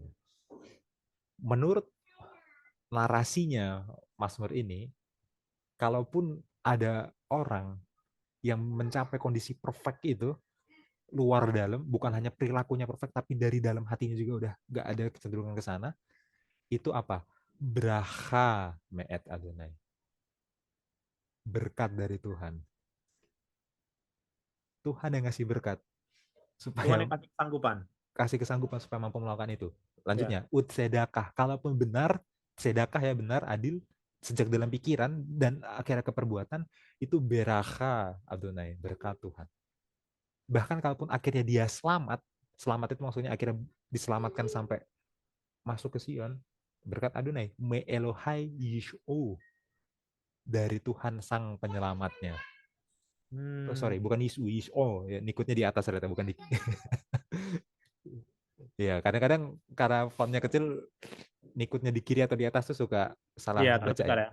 Jadi buat viewers yang belum tahu, nikut itu titik-titik yang ada di sekitar huruf itu berfungsi sebagai vokal, Penanda vokal. penanda vokal. Nah, tadi saya kira di huruf vav yang terakhir itu nikutnya di kiri, dibaca iso. Ternyata nikutnya di atas ya, jadi iso ya. Iso ya. Ya, sorry salah baca ya. Ya, tapi intinya itu, kebenaran, keselamatan pada akhirnya berkat dari Tuhan. Jadi kalau tadi ada perfect, oh hati perfect, tangan perfect, jiwanya tidak terangkat pada kesalahan, baru perilakunya juga tidak terangkat pada kesalahan. Luar dalam benar semua. Itu beraha Adonai, berkat Tuhan. Kebenarannya, keselamatan itu berkat Tuhan. Bagus ya. Lalu bagaimana caranya supaya kita bisa menerima berkat itu? Karena itu semuanya bukan kemampuan kita. Hmm. Ya, kalau katanya Yesus mintalah maka akan diberi, kata Yesus kan gitu kan. Nah, Mazmur juga membicarakan hal yang sama. Coba ayat 6. Nah, ini. Perhatikan dia pakai kata apa? Ze dorshav. Ini adalah generasi yang mencari. Hmm. Perhatikan dia pakai kata generasi. Ya, ring a bell ya. Ze dorshav. Ini adalah generasi yang mencari. Mevakshei, para pencari. Paneha, wajahnya. Sorry, bukan wajahnya. Paneha, wajahmu. Yaakov, Yakub. Nanti kita akan balik ke Paneha Yaakov ini, karena itu cukup susah dalam bahasa Ibrani. Tapi sekarang kita lihat. Kunci dari kebenaran yang ada di ayat 4 adalah berkat Tuhan yang ada di ayat 5. Tapi berkat Tuhan yang ada di ayat 5 itu datang dari orang yang mencari, dari generasi yang mencari. Hmm. Mencari ya. Mevakshay paneha, mencari wajahmu, mencari wajah Tuhan. Dalam seluruh perjanjian lama, mencari wajah Tuhan itu adalah frasa kiasan untuk berdoa. Ya. Jadi kalau ada kalimat di Alkitab, mencari wajah Tuhan, apa mevakshay paneha gitu ya. Hmm. Itu artinya berdoa, mencari wajah Tuhan itu berdoa. Jadi sebenarnya perfect yang ada di ayat 4 itu karena berkat Tuhan yang ada di ayat 5, dan itu melalui doa. Hmm. Jadi kuncinya supaya ada dalam perfect yang ada di ayat 4 apa? Harus dapat berkat dari Tuhan supaya bisa perfect seperti di ayat 4, berkat Tuhan di ayat 5. Tapi gimana caranya supaya ada berkat ini? Mintalah maka akan diberi, carilah wajah Tuhan, minta. Gimana caranya supaya jadi benar seperti di ayat 4? Berdoa. Bukan kemampuan kita, kita harus berdoa supaya jadi benar. Gitu ya. Nah, supaya jadi generasi yang benar, ya. Perhatikan ya, generasi yang dimaksud di sini adalah generasi orang-orang yang mau naik untuk ziarah. Tapi perhatikan kalau tadi kita hubungkan dengan eskatologinya, ya, 144.000 itu adalah satu generasi tersendiri di akhir zaman. Ya. Ya, jadi mereka adalah generasi yang mencari, generasi yang berdoa. Makanya mereka bisa jadi generasi yang benar, dapat berkat kebenaran itu. Hmm. Nah, sekarang kita ke bagian sulit secara linguistiknya. Mevakshay, ya, para pencari, peneiha, wajahmu Yaakov, Yakub. Perhatikan bahasa Indonesianya. Coba bahasa Indonesia mana, Bil? Nah, Ini bahasa aja. Indonesianya kan Ini nih. yang mencari wajahmu ya Allah Yakub gitu kan. Ya. Yang mencari wajahmu ya Allah Yakub. Tapi bahasa Ibraninya mevakshe, yang mencari paneha wajahmu Yaakov, Yakub.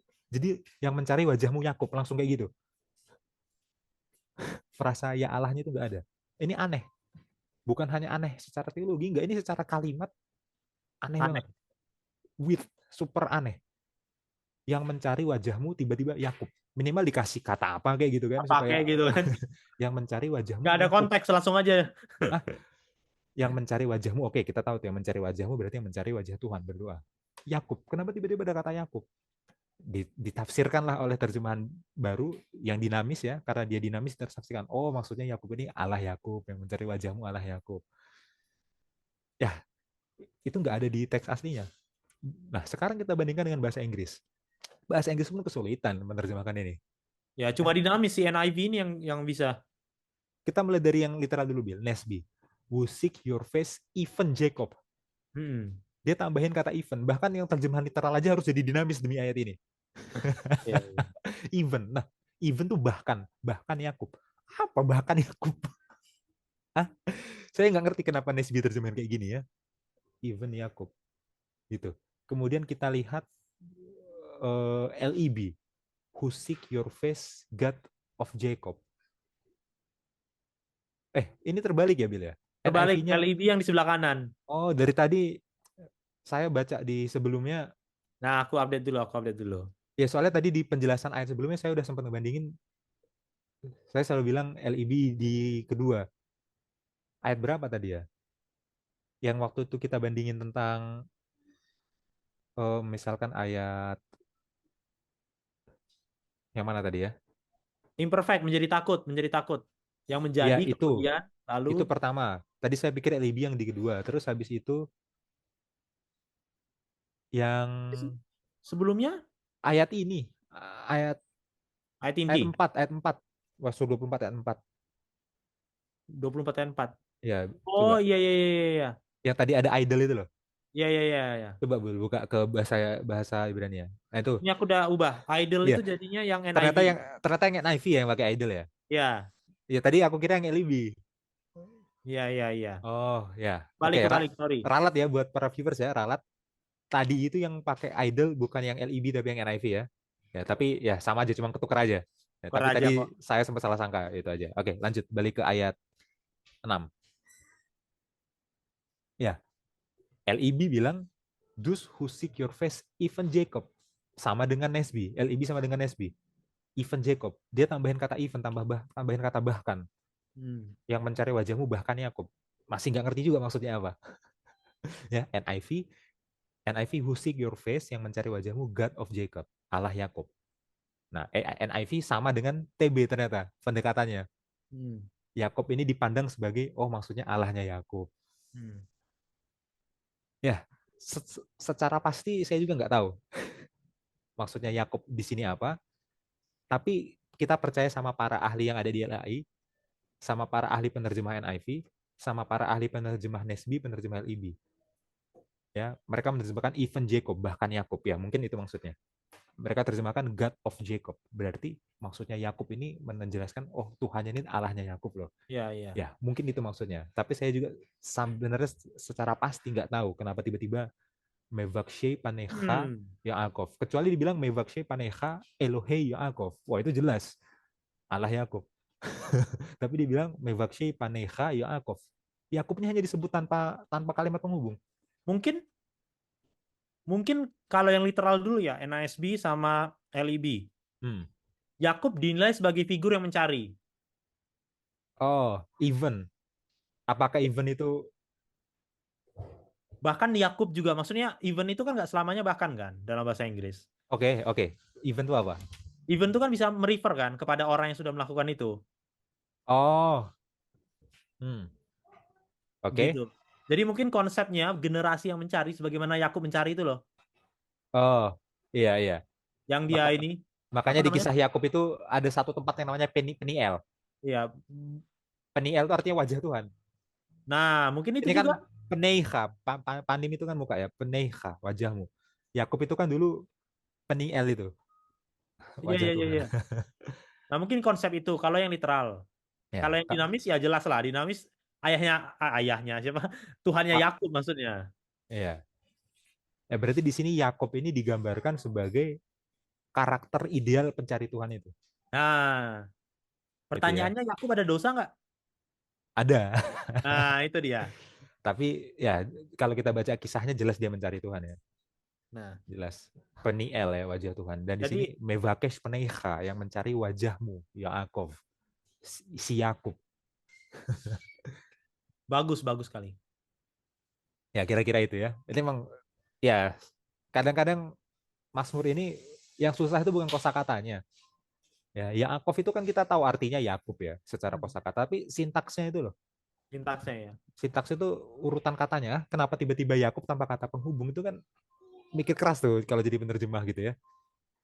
Iya iya Ya, iya tapi iya. saya percaya dan pasti ya jelas ya orang-orang di tim penerjemah Nesbi, LIB, NIV dan TB, LAI itu semuanya para pakar ya. Jadi mereka menerjemahkan gak asal-asalan dan ya Walaupun ada gaya penerjemahan pasti. iya, tapi mereka benar-benar ngerti itu bahasa aslinya apa. Ngerti. Coba cek King James Bill, penasaran Bill. Apa? Coba cek King James, penasaran. King James-nya bilang apa kalau King James? Coba ya. King James Version. Jangan Upload. yang jangan dengan apokrifa, yang biasa aja. Yang Mana tahu mau ya, ya update display order dulu. nggak apalah. Jelek. Jelek ya. Iya kan, taruh aja di sebelah kirinya NIV. Ya. Nah, kalau King James apa tuh? Oh Jacob. Oh Jacob, ditambahin O doang. Oh Jacob. Mungkin Si, si paling puitis ini King James kan. penerjemahnya kekurangan ide. Kenapa tiba-tiba ada kata Yakub ya? Oh Oh. Yakub, oh Yakub, oh gitu aja kasih O aja. Oh Oh maksud Jacob. Ya udah, apa oh maksudnya beneran itu O? mah. King James ini salah satu yang paling kurang jelas menurutku untuk ayat ini. Kurang jelas. Oh Yakub. Tiba-tiba dikasih ya tapi ya itulah King James ya. Nggak salah loh ini. Oh Jacob nggak salah loh. Ya Ya. kan nggak salah. Tapi sama sekali nggak memberi keterangan apapun ke dalam bahasa Inggrisnya. Ya itulah King James. Coba Ya. Septuaginta. Masih penasaran Bill? Penasaran masih. Ya itu. Jadi bagi para viewers yang belum tahu ya, meskipun bahasa aslinya Perjanjian Lama itu bahasa Ibrani, tapi ada satu terjemahan yang namanya Septuaginta. Septuaginta ini adalah terjemahan yang menerjemahkan Alkitab Perjanjian Lama dari Ibrani ke Yunani. Oke, Perjanjian Lama tapi diterjemahkan ke bahasa Yunani. Dan ini adalah terjemahan yang kira-kira sudah ada dari 300 tahun sebelum Yesus. Jadi terjemahannya kuno banget. Yesus belum ada, terjemahan ini udah ada. Septuaginta gimana? Saya juga nggak bisa bahasa Yunani sebenarnya ya. God of Jacob ya. Theos. Seu, Seu. Yakub, terus yang bawah itu Diat Salma itu apa? Sela. Oh, Sela. Oh, berarti berarti NIV dan TB justru malah mirip dengan Septuaginta malah Septuaginta. dinamis. Iya. Jadi penerjemahnya Septuaginta juga pasti bingung nih waktu mau Yunanikan ayat ini. Tiba-tiba ada Yakov. Oh, Tuhannya Yakub. Iya. Ya gitulah. Konsep tapi ya sebelum ini mau kita udah selesai ya dengan ini ya. Udah, Dengan udah. ini ya. Aku mau tambahkan satu lagi. Tadi kan kita harus tutup di Wahyu juga dong, biar biar Iya, impas. iya. Makanya tadi aku bilang pasti akan ada balik Wahyu lagi. Iya, Wahyu 7 ya. Harus Wahyu 7. Nah, ini kan 144.000. Lalu setelah mereka keluar dari peperangan itu, dilihat jumlah orang yang banyak. Nah, nanti kalau jadi 144.000 dan orang banyak yang tidak terhitung banyaknya, itu Hmm, tuh sama ya, kelompok yang sama. sama. Kelompok yang sama. Nah, nanti kalau mau panjang ya bisa panjang itu ya. Itu kan perdebatan juga, cuma baca aja komentarinya. Nah, orang setelah keluar ada pertanyaan, siapakah mereka yang memakai jubah putih? Karena kan mereka menang pakai jubah. Hmm. Lalu dijawab, Tuanku, Tuhan mengetahuinya. Lalu ia berkata kepadaku, mereka ini adalah orang yang keluar dari kesusahan besar dan mereka telah mencuci jubah mereka dan membuatnya putih di dalam darah anak domba. Di dalam Wahyu itu selalu berbicara tentang penyucian diri dari dosa. Hmm. Nah, tapi ini unik. Mencuci jubah tapi dengan darah. Harusnya kan nggak jadi putih. Jadi merah. Iya, tapi putih. Dan mereka nggak mereka nggak melakukan sesuatu untuk buat itu putih. Hmm. Mencuci jubah. Nah, komentar ini komentar terhadap ayat ini menggambarkan menegasi last generation theology itu yang tadi. Oh, ada orang suci gitu kan. Pasti kita mencapai kesucian. Tidak mungkin kita mencapai kesucian dengan kemampuan kita, Pak, gitu. Iya, Tidak iya, mungkin. iya. Bahkan Wahyu bilang, siapa kok bisa? Itu kan sebenarnya pertanyaannya. Kok bisa mereka pakai jubah putih? Lah, mereka pakai jubah putih karena mereka telah mencuci. Mencuci Iya. dengan apa? Dengan berkat sendiri? Tidak, dengan Hmm. berkat Tuhan, yaitu apa? Darah anak domba. Hmm. Hmm. Darah anak domba. Jadi Wahyu menangkap konsep itu ya, konsep bahwa tidak ada orang yang sempurna dengan usaha sendiri. Dan bahkan Iya, kita ke surga bukan karena kesempurnaan kita, iya. Meskipun mau masuk surga harus sempurna, tapi itu bukan harus usaha sempurna, kita. tapi bukan usaha kita. Kita dilayakkan ke sana. Iya, iya, iya. Tapi nggak bisa dilayakkan kalau kita tidak mencari. Iya, maka itulah perlu mencari wajah Allah itu ya. Iya, iya, iya, Berdoa. iya. Iya. Ya coba yang bagian wahyunya dimasukin ke notes juga ya, Bil ya. Ya ini aku mau masukin. Nih, ya. Bagus kali ya. Ya, makanya pas tadi belajar baca-baca ini ya Mazmur 24 itu ya, oh ini pasti akan berhubungan lagi kembali ke 144.000 lagi. Iya, iya, iya, Pasti. iya. Aku tambahkan sedikit ya. Mereka yang masuk surga bukan karena kemampuan mereka, tetapi dilayakkan masuk. Mereka, Bil. Apa? Mereka itu meraka Mana-mana? itu. Nah, tipe Mereka sa- bener ya, kok. tadi tipe satu huruf Oh, meraka neraka tadi. ya? Iya, sorry, sorry. Tapi dilayakkan masuk karena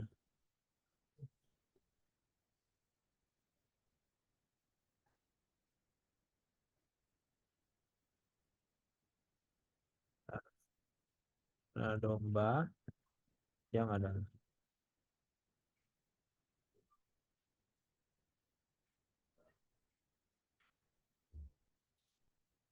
Cuma-cuma kok jadi besar ya? Apa dia lihat cumi-cumi ya? Apa itu awal kalimat enggak ya? Atau nama tempat mungkin di Karibia sana. Cuma-cuma. Cuma Karibia bahasa Spanyol ya. Nggak Enggak ada lah. gambaran berkat.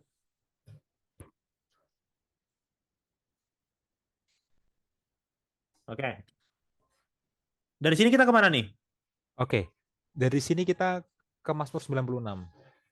Dan ini Kita. nanti setelah masuk 96 akan balik lagi ke Wahyu 14. Aku jamin ini. Ya, jadi semuanya setiap Mazmur yang kita baca balik lagi ke Wahyu 14 habis itu. Ya, kita Mari kita lihat. 96 ya? ya. Oke, coba Bill baca ayat 2 dan 3 bahasa Indonesia aja nggak apa-apa. Ya. Menyanyilah bagi Tuhan, pujilah namanya, kabarkanlah keselamatan yang daripadanya dari hari ke hari. Hmm. Ceritakanlah kemuliaannya di antara bangsa-bangsa dan perbuatan-perbuatannya ajaib di antara segala suku bangsa. Waduh. Oke. Jadi di sini ibadah kepada Tuhan itu ternyata meliputi aspek menyebarkan kebenaran, mengabarkan kebenaran kepada semua bangsa. Hmm. Ya, istilahnya Wahyu kepada semua bahasa dan bangsa dan kaum. Oke, sekarang ayat 10. Bentar, aku catat dulu. Ya, jadi ibadah itu bukan hanya worship formalnya, dan tadi kita ada bahas kehidupan ya, pekerjaan itu ibadah juga, tapi ibadah itu harus menyebarkan juga kabar baik itu ke semua orang. Katakan. Kepencet. Ya. Oke, ayat 10 ya, aku baca ya. Hmm. Katakanlah di antara bangsa-bangsa, Tuhan itu raja, sungguh tegak dunia, tidak goyang, ia akan mengadili bangsa-bangsa dalam kebenaran. Oke, lagi-lagi temanya sama. Kabarkanlah kepada semua bangsa, bangsa-bangsa. Oke, ibadah itu adalah mengabarkan kebenaran kepada semua bangsa-bangsa. Kabarkan apa? Bahwa Tuhan itu raja. Yang pertama. Yang kedua apa? Sungguh tegak dunia, tidak goyang. Ia akan mengadili bangsa-bangsa dalam kebenaran. Jadi pekabaran yang harus disebarkan adalah pekabaran penghakiman. Hmm. Dikabarkan kepada semua bangsa tentang penghakimannya. Ya kan? Nah, kita nggak mungkin nggak ngelihat ini dalam konteks kitab Wahyu Iya, ya. nggak mungkin, nggak Nggak mungkin. mungkin ya. Bayangkan, sebuah pekabaran Injil kekal kepada semua bahasa, bangsa, dan kaum, bahwa telah tiba saat Penghakimannya. penghakimannya. Ibadah berarti ibadah itu apa? Sembahlah Tuhan, ya kan? Itu ibadah. Yang kedua, Tuhan akan mengadili bangsa-bangsa telah tiba saat penghakimannya. Ya, jadi ibadah yang sejati itu apa? Ibadah yang sejati itu adalah saat kita menjadi pekabar bagi pekabaran tiga malaikat, mengabarkan bagi Iya. semua bangsa supaya menyembah Dia, ibadah, dan telah tiba saat penghakimannya bahwa Tuhan itu hakim. Nggak merinding gua. Ya, makanya jelas sekali konsep konsep Wahyu 14 itu adalah konsep perjanjian lama yang itu konsepnya berlaku bagi bangsa Israel. Ya, tapi sejak bangsa Israel istilahnya sudah gagal, bukan berarti bangsa Israel ditolak, tapi misi itu diperluas kepada gereja sehingga gereja lah menjadi pewarisnya Israel. Hmm. Nah, gereja inilah adalah malaikatnya itu, messengersnya itu. Jadi kalau ibadahnya kita sebagai gereja, sebagai umat Tuhan, apa ibadahnya? Menginjil kepada semua bangsa, bahasa, dan kaum tentang ibadah supaya mereka menyembah Tuhan dan tentang Dia sebagai hakim, hakimannya telah tiba. Jadi apakah kalau kita belum menginjil, belum menyebarkan tentang Tuhan kepada semua bangsa, belum menyebarkan tentang penghakimannya kepada orang lain itu kita belum beribadah? Iya, belum beribadah. Hmm. Belum beribadah. Kalau kita belum menginjil, belum beribadah itu. Komentar dari Bill. Ya. Ya, menampar sekali ya sebenarnya ya. Menampar secara komunal, secara aspek gereja, tapi juga menampar secara pribadi. Hmm. Soalnya, soalnya ada tuh yang di pertanyaan hari Jumat. Nah, masuklah kita ya. Saya buka. Ini ada sahabat ya. Walaupun di situ aja juga. Di Disclaimer. pertanyaan hari Jumat. Pertanyaan nomor 2. Coba lu baca. ya. Bagaimanakah ibadah pribadi dan umum terkait? Mengapakah kita sangat membutuhkan keduanya? Bagaimanakah masing-masing ibadah meningkatkan satu sama lain? Nah, kalau ibadah yang sejati adalah menjadi pekabar, secara konteks dalam akhir zaman pekabaran tentang penghakiman, tentang tiga malaikat. Nah, Hmm. kenapa aku bilang ibadah pribadi dan umum dan komunal itu saling berhubungan? Karena satu, siapa yang mengajari kita pekabaran tiga malaikat? Apa gereja? Enggak tahu. Siapa? Iya kan? Maksudnya itu kan pekabaran bisa dibilang turun temurun kan. Kita nggak tiba-tiba Iya. ketemu kan, ngerti kan? Oke, oke, oke. Logika aja kita waktu masuk, misalnya andai kata lahir dari Advent atau masuk menjadi Advent, kan itu Emang bukan karena kita ketemu pekabaran tiga malaikat kan, tapi karena kita diajarkan. Maksudnya kita ketemu sendiri, ngerti ya? Jarang sekali lah. hmm. Tapi karena kita diajarkan, oh ini ada pekabaran akhir zaman dan ini adalah special doctrine. Gereja masih Advent hari ketujuh, pekabaran tiga malaikat. Ya kan, Hmm. identitas. Nah, artinya ibadah yang sejati itu dimiliki oleh gereja. Kalau aku tukar, Oke, oke. ibadah Oleh yang sebuah sejati, kelompok umat Tuhan. benar, ibadah yang sejati dimiliki oleh gereja, mereka yang punya kuasa untuk menyebarkan secara institusi ibadah ini, metode Hmm. ibadah yang sejati ini. Ya kan? Artinya, apabila si gereja yang adalah institusi komunal ini gagal mengajarkan ibadah yang sejati ini, maka tidak akan tersebar. Iya, ya. Walaupun batu-batu akan berbicara kalau kata Tuhan. Iya, ya itu opsi Tapi C. tapi berarti gereja gagal menjalankan misinya dong. Iya, Intinya itu kan. intinya kan itu. Nah, Kan gereja gagal. Artinya kalau tidak ada kaderisasi penyebaran atau tidak diajarkan si ibadah sejati yang adalah pekabaran tiga malaikat, maka ibadah umum itu mati. Iya dong. iya, iya. Iya. Nah, kalau ibadah umum mati, bagaimana mungkin ibadah pribadi bisa flourish? Iya, dan sebaliknya juga. Dan sebaliknya. Jadi menurutku both ways, si komunal harus menjadi institusi yang jor-joran, yang mengabarkan, mengajarkan dan menjadi apa ya namanya motor dalam mengabarkan ibadah yang sejati, dalam konteks ini pekabaran tiga malaikat. Tapi si pribadi harus menjadi generasi yang mencari. Iya, iya, iya. Dua-duanya saling terkait, saling membutuhkan. Iya. Ya kan? Hmm. Gimana menurutmu kalau darimu? Iya. Mungkin aku tambahkan satu ayat, ini nggak dari sekolah sahabat ya, tapi coba Mazmur 111 ayat 1. Oke. Kira-kira ini sama dengan yang tadi kau bilang ya, Bil ya. Hmm. ayat 1 ya. Ya, haleluya, aku mau bersyukur kepada Tuhan dalam segenap hati. Hati itu nggak ada hati bersama. Hati itu punya satu orang doang. Jadi kalau aku mau bersyukur kepada Tuhan dengan segenap hati, berarti kitanya yang punya tekad kuat untuk menyembah Tuhan secara pribadi, ibadah pribadi. Tapi lanjutkan, dalam lingkungan orang-orang benar dan dalam jemaah. Hmm. Dimulai dari hati, pribadi, tapi nggak akan bertumbuh tanpa lingkungan orang-orang benar dalam satu komunitas jemaat. Jadi ayat ini menggabungkan dua konsep, hati yang penting kan hati kita, bukan gerejanya. Ada yang bilang gitu, ya itu setengah benar doang, nggak sepenuhnya benar. Itu setengah Ya, benar. ya, ya, Betul, ya. yang penting hati kita secara individu. Tapi harus dalam lingkungan orang-orang benar dalam jemaah. Ada lagi yang bilang ya, yang penting bukan individunya kayak gimana, tapi yang penting kita bersatu, itu salah juga. Iya. Hati juga harus Persatuan benar. itu kan atas dasar apa? Iya, jangan dipotong, jangan setengah benar di individu, setengah benar di jemaat, enggak.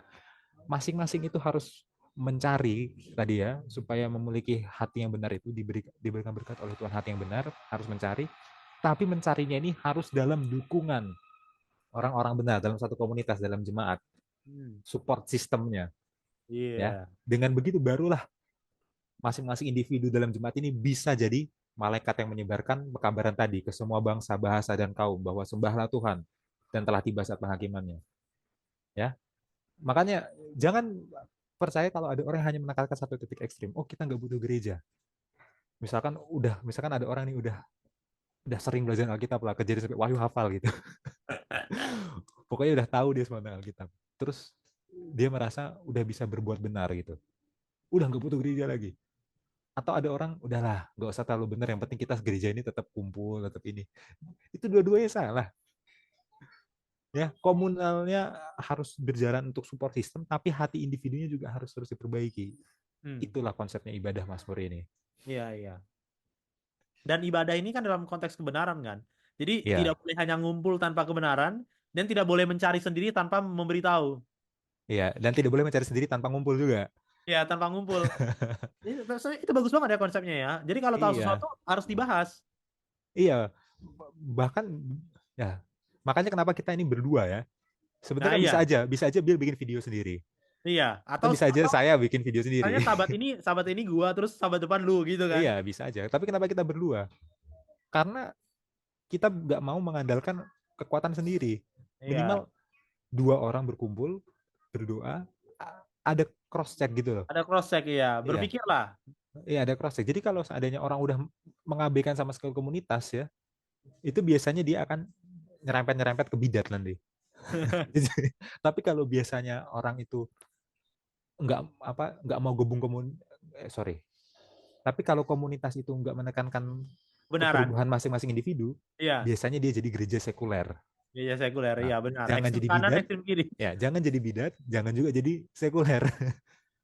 Gitu. Jadilah bidat yang sekuler. Enggak, Waduh, enggak. itu gimana lagi tuh? Tapi elemennya bagus ya. Maksudnya ditarik. Jadi tadi teman-teman mungkin bingung kenapa ini kita Wahyu 7 terus masuk masuk Mazmur berapa tadi itu? Mazmur 96. Tapi pada akhirnya akan ditarik ya ke ibadah ya. Iya. Akan ditarik ke ibadah. Karena ibadah itu ada elemen pribadi dan elemen umum, elemen komunitas. Itu bagus sekali ya. Bagus sekali. Wah, Kalau dari aku itu sih hanya cuman itu doang. iya iya iya. Coba. Kita udah bagus tuh kita menjawab pertanyaan nomor 7 ya kan? Pertanyaan nomor 7. Pertanyaan nomor 7. Pertanyaan nomor 2 karena 2 Nomor tuh huruf 7, cuy. 2 mirip 7. Oh iya. Iya kan? Kayak Ya agak sih. Boleh lah, boleh lah. kita nomor 7, nomor 3 Nomor banyak 2. 7 nomor lagi. nomor 2 Iya. banyak orang memahami bahwa ibadah hanya berkaitan dengan doa, nyanyian, pujian dan mempelajari Alkitab dan bacaan rohani. Sementara kegiatan-kegiatan ini penting untuk ibadah. Apakah ibadah terbatas pada kegiatan tersebut? Berikan beberapa contoh ibadah yang lainnya. Ini sudah sangat terjawab ya. Ibadah yang Iya. sejati adalah penyebaran Dan kerja. dan kerja. Pekerjaan sehari. Makanya kalau dikasih berapa contoh, yang pertama menginjil. Itu contoh ibadah. Bukan hanya waktu nyanyi atau baca bacaan rohani atau berdoa. Bukan. Yang pertama ibadah. Yang kedua menginjil. Tapi yang ketiga, waktu lagi kerja di kantor. Ini kan disuruh kasih contoh kan, waktu kerja di kantor. Waktu lagi ngajar di sekolah para guru. Waktu lagi patroli di jalan, para polisi lalu lintas. Apakah hanya polisi yang patroli di jalan? Ya nggak tahu juga ya. Ya. Eh, waktu lagi ngoding, para pekerja IT. Ya. Kemudian apalagi pekerjaan, contoh pekerjaan. Waktu lagi bedah orang, para dokter. Waktu lagi ngerjain tugas laprak, ya, para mahasiswa. Gitu ya. Itu semuanya pekerjaan. Itu Ya. semuanya ibadah. Iya, itu sama ibadah. Aku mau pakai kata apa sebuah permainan kata dalam bahasa Ibrani. Kol avoda ze avoda. Artinya Mas Semua avoda adalah avoda. iya, semua ibadah adalah ibadah. Semua pekerjaan adalah ibadah. Kan avoda bisa artikan pekerjaan juga. Ya benar. Semua ibadah adalah ibadah, tapi kalau avoda yang pertama kita artikan pekerjaan, semua pekerjaan adalah ibadah, atau semua ibadah adalah pekerjaan, atau semua pekerjaan adalah pekerjaan. Coba. Aku tambah gini ya, semua yang kita kerjakan adalah ibadah. Karena takutnya pekerjaan tuh dipikir job. Oh, gue nganggur. Jadi nggak ada Nganggur pun ibadah. Nah, iya kan. Jadi aku ganti Ya, tadi. Semua yang kita kerjakan, bukan semua pekerjaan. Karena iya. nanti orang berpikir, wah kan saya nganggur, jadi nggak apa-apa. Untuk saya. Bayangin ada orang memang fresh graduate dia, belum dapat kerja. Wah, kan yang pekerjaan nih ibadah saya belum kerja kok. Lah, Iya. waktu kita buka contoh ya, kita buka LinkedIn, cari kerja, buka job street itu udah ibadah, itu ibadahnya itu. Iya. Melakukan yang terbaik untuk nyari kerja. Jadi waktu masih nganggur pun itu pekerjaan, itu ibadah Hmm. gitu. Jangan dipikir pas belum kerja masih buka job street, oh ini berarti pra ibadah ini buka job street kan belum. Enggak. Aku tambahkan di notes, baca penjelasan Avoda di bagian berapa tadi tuh Avoda kita. Di bagian sebelumnya gitu aja. Nih. Aku mau di Spesifik. biar bisa dilihat. Mana sih? Atas itu masih atas banget tuh. Oh, Iya, kejadian 215. iya. Ayat inti. Masuk Di satu bagian empat. ya, di bagian net inti.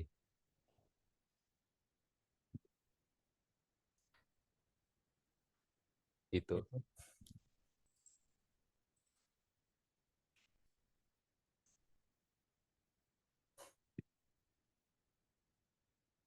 Ya bagus ya, bagus bagus. Mantap sih, mantap banget sih pelajaran kita. Iya, ya kita yang ngerekam video ini juga bukan berarti nggak tertampar ya bagi Makanya para tadi gue viewers bilang ya. ini tampar untuk diri sendiri dan komunal.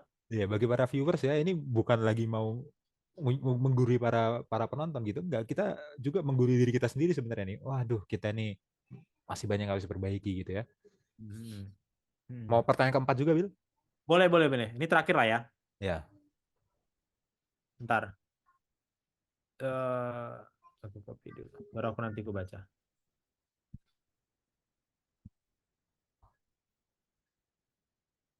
Ntar ya.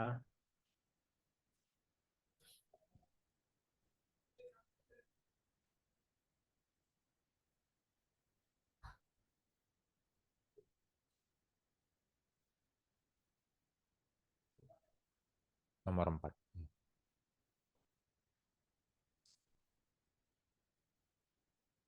Ellen G. White menuliskan, ibadah kepadanya janganlah dianggap sebagai suatu kegiatan yang menyedihkan hati dan membebani. Ibadah kepada Tuhan seharusnya merupakan suatu kesenangan untuk menyembah Tuhan dan mengambil bagian dalam pekerjaannya. Langkah kepada Kristus, step to Christ. Langkah, Ya, Step to Christ. step to Christ itu bukan langkah kepada Kristus ya, kebahagiaan sejati ya. Ya, atau mungkin ada versi barunya mungkin nggak tahu juga Oh ya. gitu ya, baru tahu. Ya, tapi lebih bagus ya langkah kepada Kristus, karena Iya, kebahagiaan sejati itu bukan buku rohani jadinya. Orang berpikir. iya, iya. Padahal kan bagus banget kan judul aslinya Step to Christ, kebahagiaan Ya, sejati. ya kebagian sejatinya itu Kristus itu maksudnya Iya, gitu. iya. Ini retorika pula ini sih.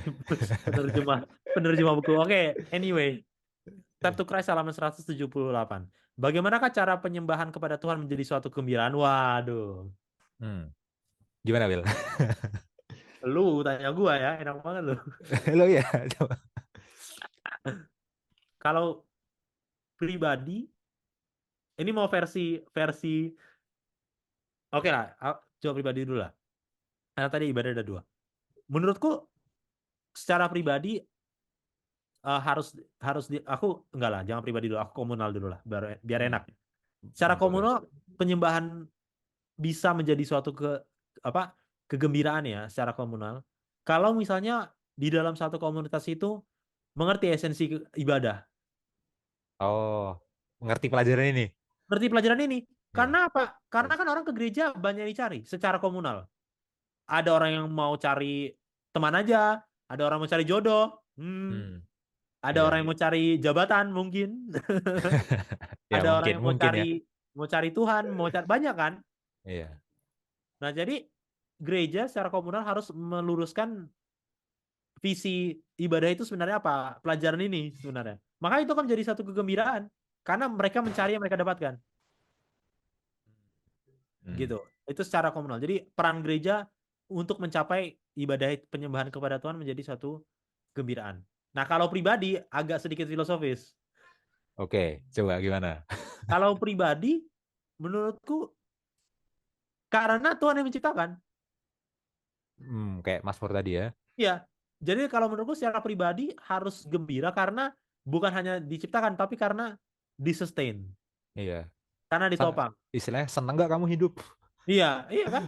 Kalau Ya kamu kan senang banyak hidup, sekali kesenangan kita dalam hidup, jujur aja ya, dibandingkan iya, kesedihan. Ya kan iya. 80-90% lah kesenangan gitu kan. Kalau kamu senang sama hidup, ya harusnya senang sama yang ngasih hidup juga. Iya, logikanya. Seneng nggak masih bisa nafas kan kira-kira gitu. Seneng nggak makan enak. Tapi bukan dalam bentuk ancaman. Seneng nggak lu? Seneng nggak? Bukan Iya, gitu. iya. Ya bentuk apa? Kesadaran Oh, sederhana aja. bentuk kegaguman. Iya, oh ya kekaguman ya. Kalau aku bentuk kegaguman, wah ternyata seharusnya gue ini jadi abu berjalan. Tapi ternyata Iya, jadi ada nafas gitu kan. Jadi iya, iya. kalau ditanya kenapa menjadi satu kegembiraan, jujur secara lebih ke filosofis sih. Maksudnya ya kagum aja. Maksudnya ya hidup ini begitu indah, tapi dari beribu beribu-ribu sperma aja cuma satu dan itu saya gitu kan. Itu aja Iya, udah suatu kegembiraan. iya, Nah, jadi itu iya. filosofisnya. Kalau aku Gimana bisa kalau nggak gembira ya dengan hidup yang udah sebegini dikasih oleh Tuhan dan iya, sustain. gitu. Itu kalau dari aku. Kalau dari diri Anda, jangan Iya, jawab sama. tapi kalau yang ke komunal, yang ke komunal. Oke, oke, oke. Ibadah komunal itu kan ada ibadah formalnya ya. Iya. Jadi Ah, ada ininya, ada misalkan kegiatannya. Misalkan kegiatannya adalah Bible study. hmm. Misalkan kegiatannya adalah berdoa gitu. Nah, gimana orang bisa mikir Bible study menyenangkan? Aduh, ini membosankan, Bro. Nah, ya ini coba gimana, Bil? Lu Aku malah nanya gua lagi. malah nanya lagi ya, bukannya ngejawab ya. Karena belum Tapi ada nggak apa. jawabannya. Nggak apa, nggak apa. Ya. Secara Atau esensi, secara individu misalkan. Oke, ibadah kepada Tuhan suatu kegembiraan karena kita diciptakan dan disustain. iya. Oke, hidup ini indah, hidup itu nikmat. Kita dikasih nafas, dikasih minum, dikasih makan. Gimana bisa kita gak beribadah? Udah dikasih berkat sebanyak itu. Kagum dong harusnya. Oke. Tapi nyatanya kan dalam kehidupan ibadah, pekerjaan itu harus maksimal. Capek dong kerja maksimal. Gimana bisa kerja maksimal menyenangkan? Yang kedua, harus menyempatkan diri tentu baca Alkitab, harus menyempatkan diri berdoa. Nah, kerja udah maksimal, udah capek seharian, nyempetin doa lagi, nyempetin baca Alkitab lagi. Makin capek lagi. Gimana bisa menyenangkan? Hmm. Ya, kalaupun belum ada jawabannya, ini refleksi juga ya sebenarnya. Iya, iya, iya. Bagus ya.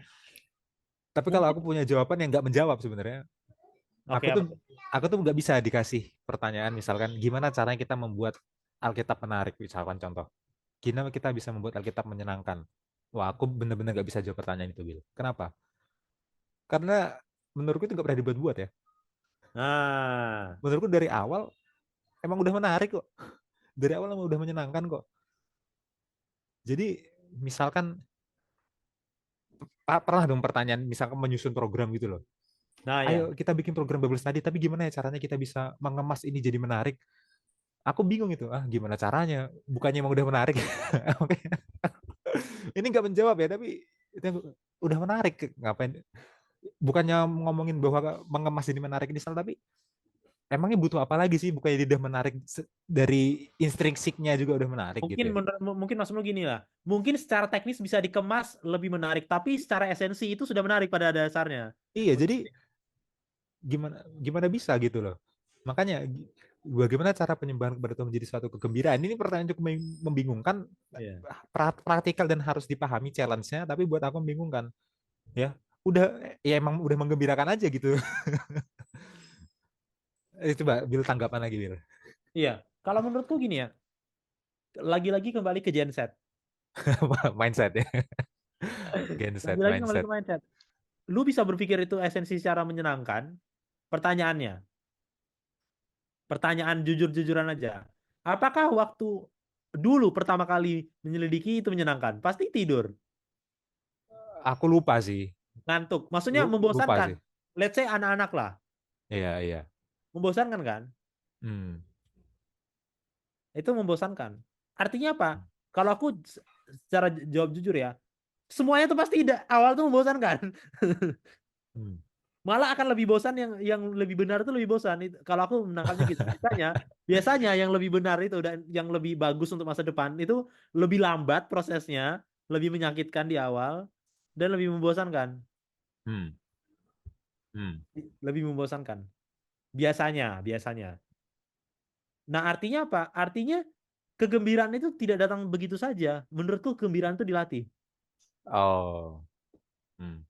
Apresiasi terhadap ibadah itu dilatih. Bukan kayak, woi, kita sudah terlahir oleh Tuhan. Ya sudah, saya beribadah sama Anda. Gak kayak gitu. Iya, iya, iya. Tapi itu dilatih.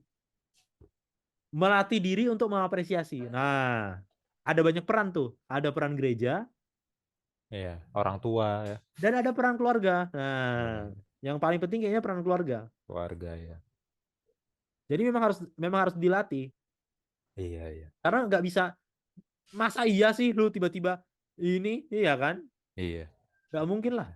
Ya, setuju, setuju, Will. Kegembiraan itu harus dilatih. Iya. Apresiasi terhadap ibadah yang menggembirakan itu harus dilatih. Hmm. Gitu. Ya, iya. Walaupun prosesnya panjang lambat. Ya, tapi ya di situ peran. Nah, ini banyak ya. Bagus ya. Aku masukin notes lah ya. Tiba-tiba Iya. aku jadi pujangga pula. Ya, setuju, setuju. Hmm. Oke, mungkin itu ya udah cukup ya untuk pertanyaannya ya. Iya. Sebelum kita apa bikin Benang merah. benang merah ya. Ntar aku catat apresiasi terhadap ibadah.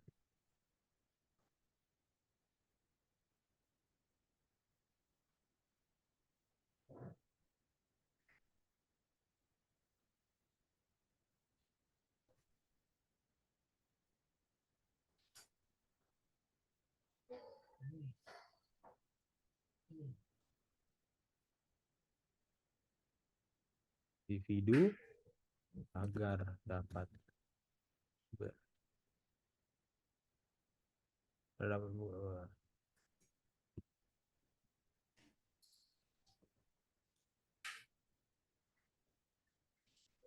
Oke, Oke. ini apa kita namakan ini? Benang merah apa maksudnya? Oh iya, gimana ya kasih ininya tagline-nya ya. Iya, points to, bukan points lah apa ya? Eh, Eh discussion point apa? saran pokok-pokok diskusi untuk Iya iya, saran pokok-pokok diskusi untuk guru sekolah sekolah sahabat. sahabat ya. Coba scroll lagi. Ya, yang pertama yang harus menurutku yang harus dibahas, mungkin kalau yang ini harus dibahas dulu nih tema nih ya. Iya. Ya, apakah waktunya cukup untuk ngebahas sampai grade him to the Aten-nya dan lain sebagainya itu ya? Kalau di Great Hymn to Aden agak panjang, Ya, mungkin tema besarnya Tuhan tuh pencipta dan penopang. penopang ya. Iya, Oke, aku catat dulu. Ya ini memang bakal ini ya. Tapi ya inilah impromptu ya teman-teman. Ini nggak iya. dibuat-buat. Iya, ini bener-bener baru sekarang nih mikirnya nih. Iya baru sekarang. Karena kita juga baru diskusinya sekarang. Iya, baru diskusi sekarang. Tema utama Mazmur 104 yaitu Tuhan.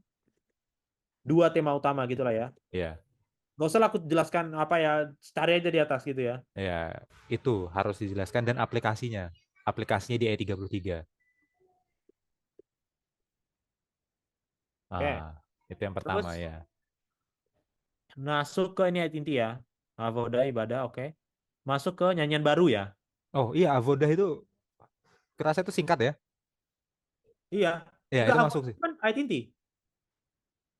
Oh iya, kasih tambahan juga di notes-nya. Avodah ya. Iya, eh Avodah ya, itu. Ya udah ngerti lah ya. Iya, Bacalah nanti di atas. iya.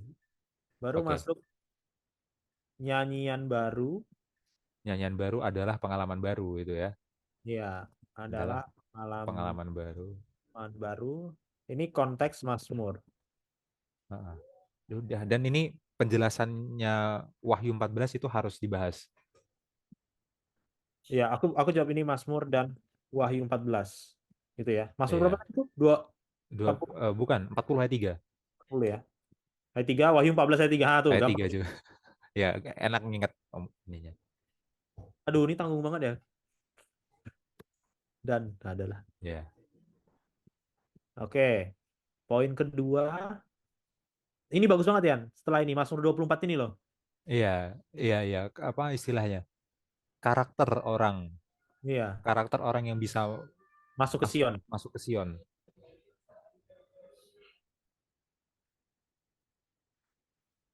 Karakter orang yang bisa masuk ke surga aja lah ya. Sion tuh nanti Iya, enggak bisa ini masuk ke Mazmur surga. Iya. 24. Ya, mungkin tadi di ayat ini ya, ayat 3 Bil, 3 sampai 6. 3 sampai 6. Ya, di ayat 6 ini kan ada apa? Diskusi linguistik yang lumayan rumit ya. Ya, nah itu Nah, diabaikan. itu bisa nggak disampaikan? Kecuali waktunya banyak boleh lah disampaikan. Yang Yakub tadi, aku juga nggak tulis loh di notes Yakub, nggak apa lah ya. Oh, yang nggak kau tulis. Iya, habis ini Ya, aku banget lihat lu. ya, itu memang rumit sih. Ya, tapi oke Agak lah. rumit ya. Tapi kalau yang dengar ya itu menarik aja sih, menarik sih. Hmm. 23:6, oke. Karakter orang baru terakhir Mazmur 111. Bentar, bentar. 96 dulu. 96 dulu. Ya, penginjilan. Ibadah itu adalah menginjil, Ibadah sejati adalah menginjil. Adalah menginjil, koneksinya dengan pekabaran 3 malaikat ya. Injil. Secara khusus kabar penghakiman. Konteksnya ke pekabaran 3 malaikat. Nah, Ya.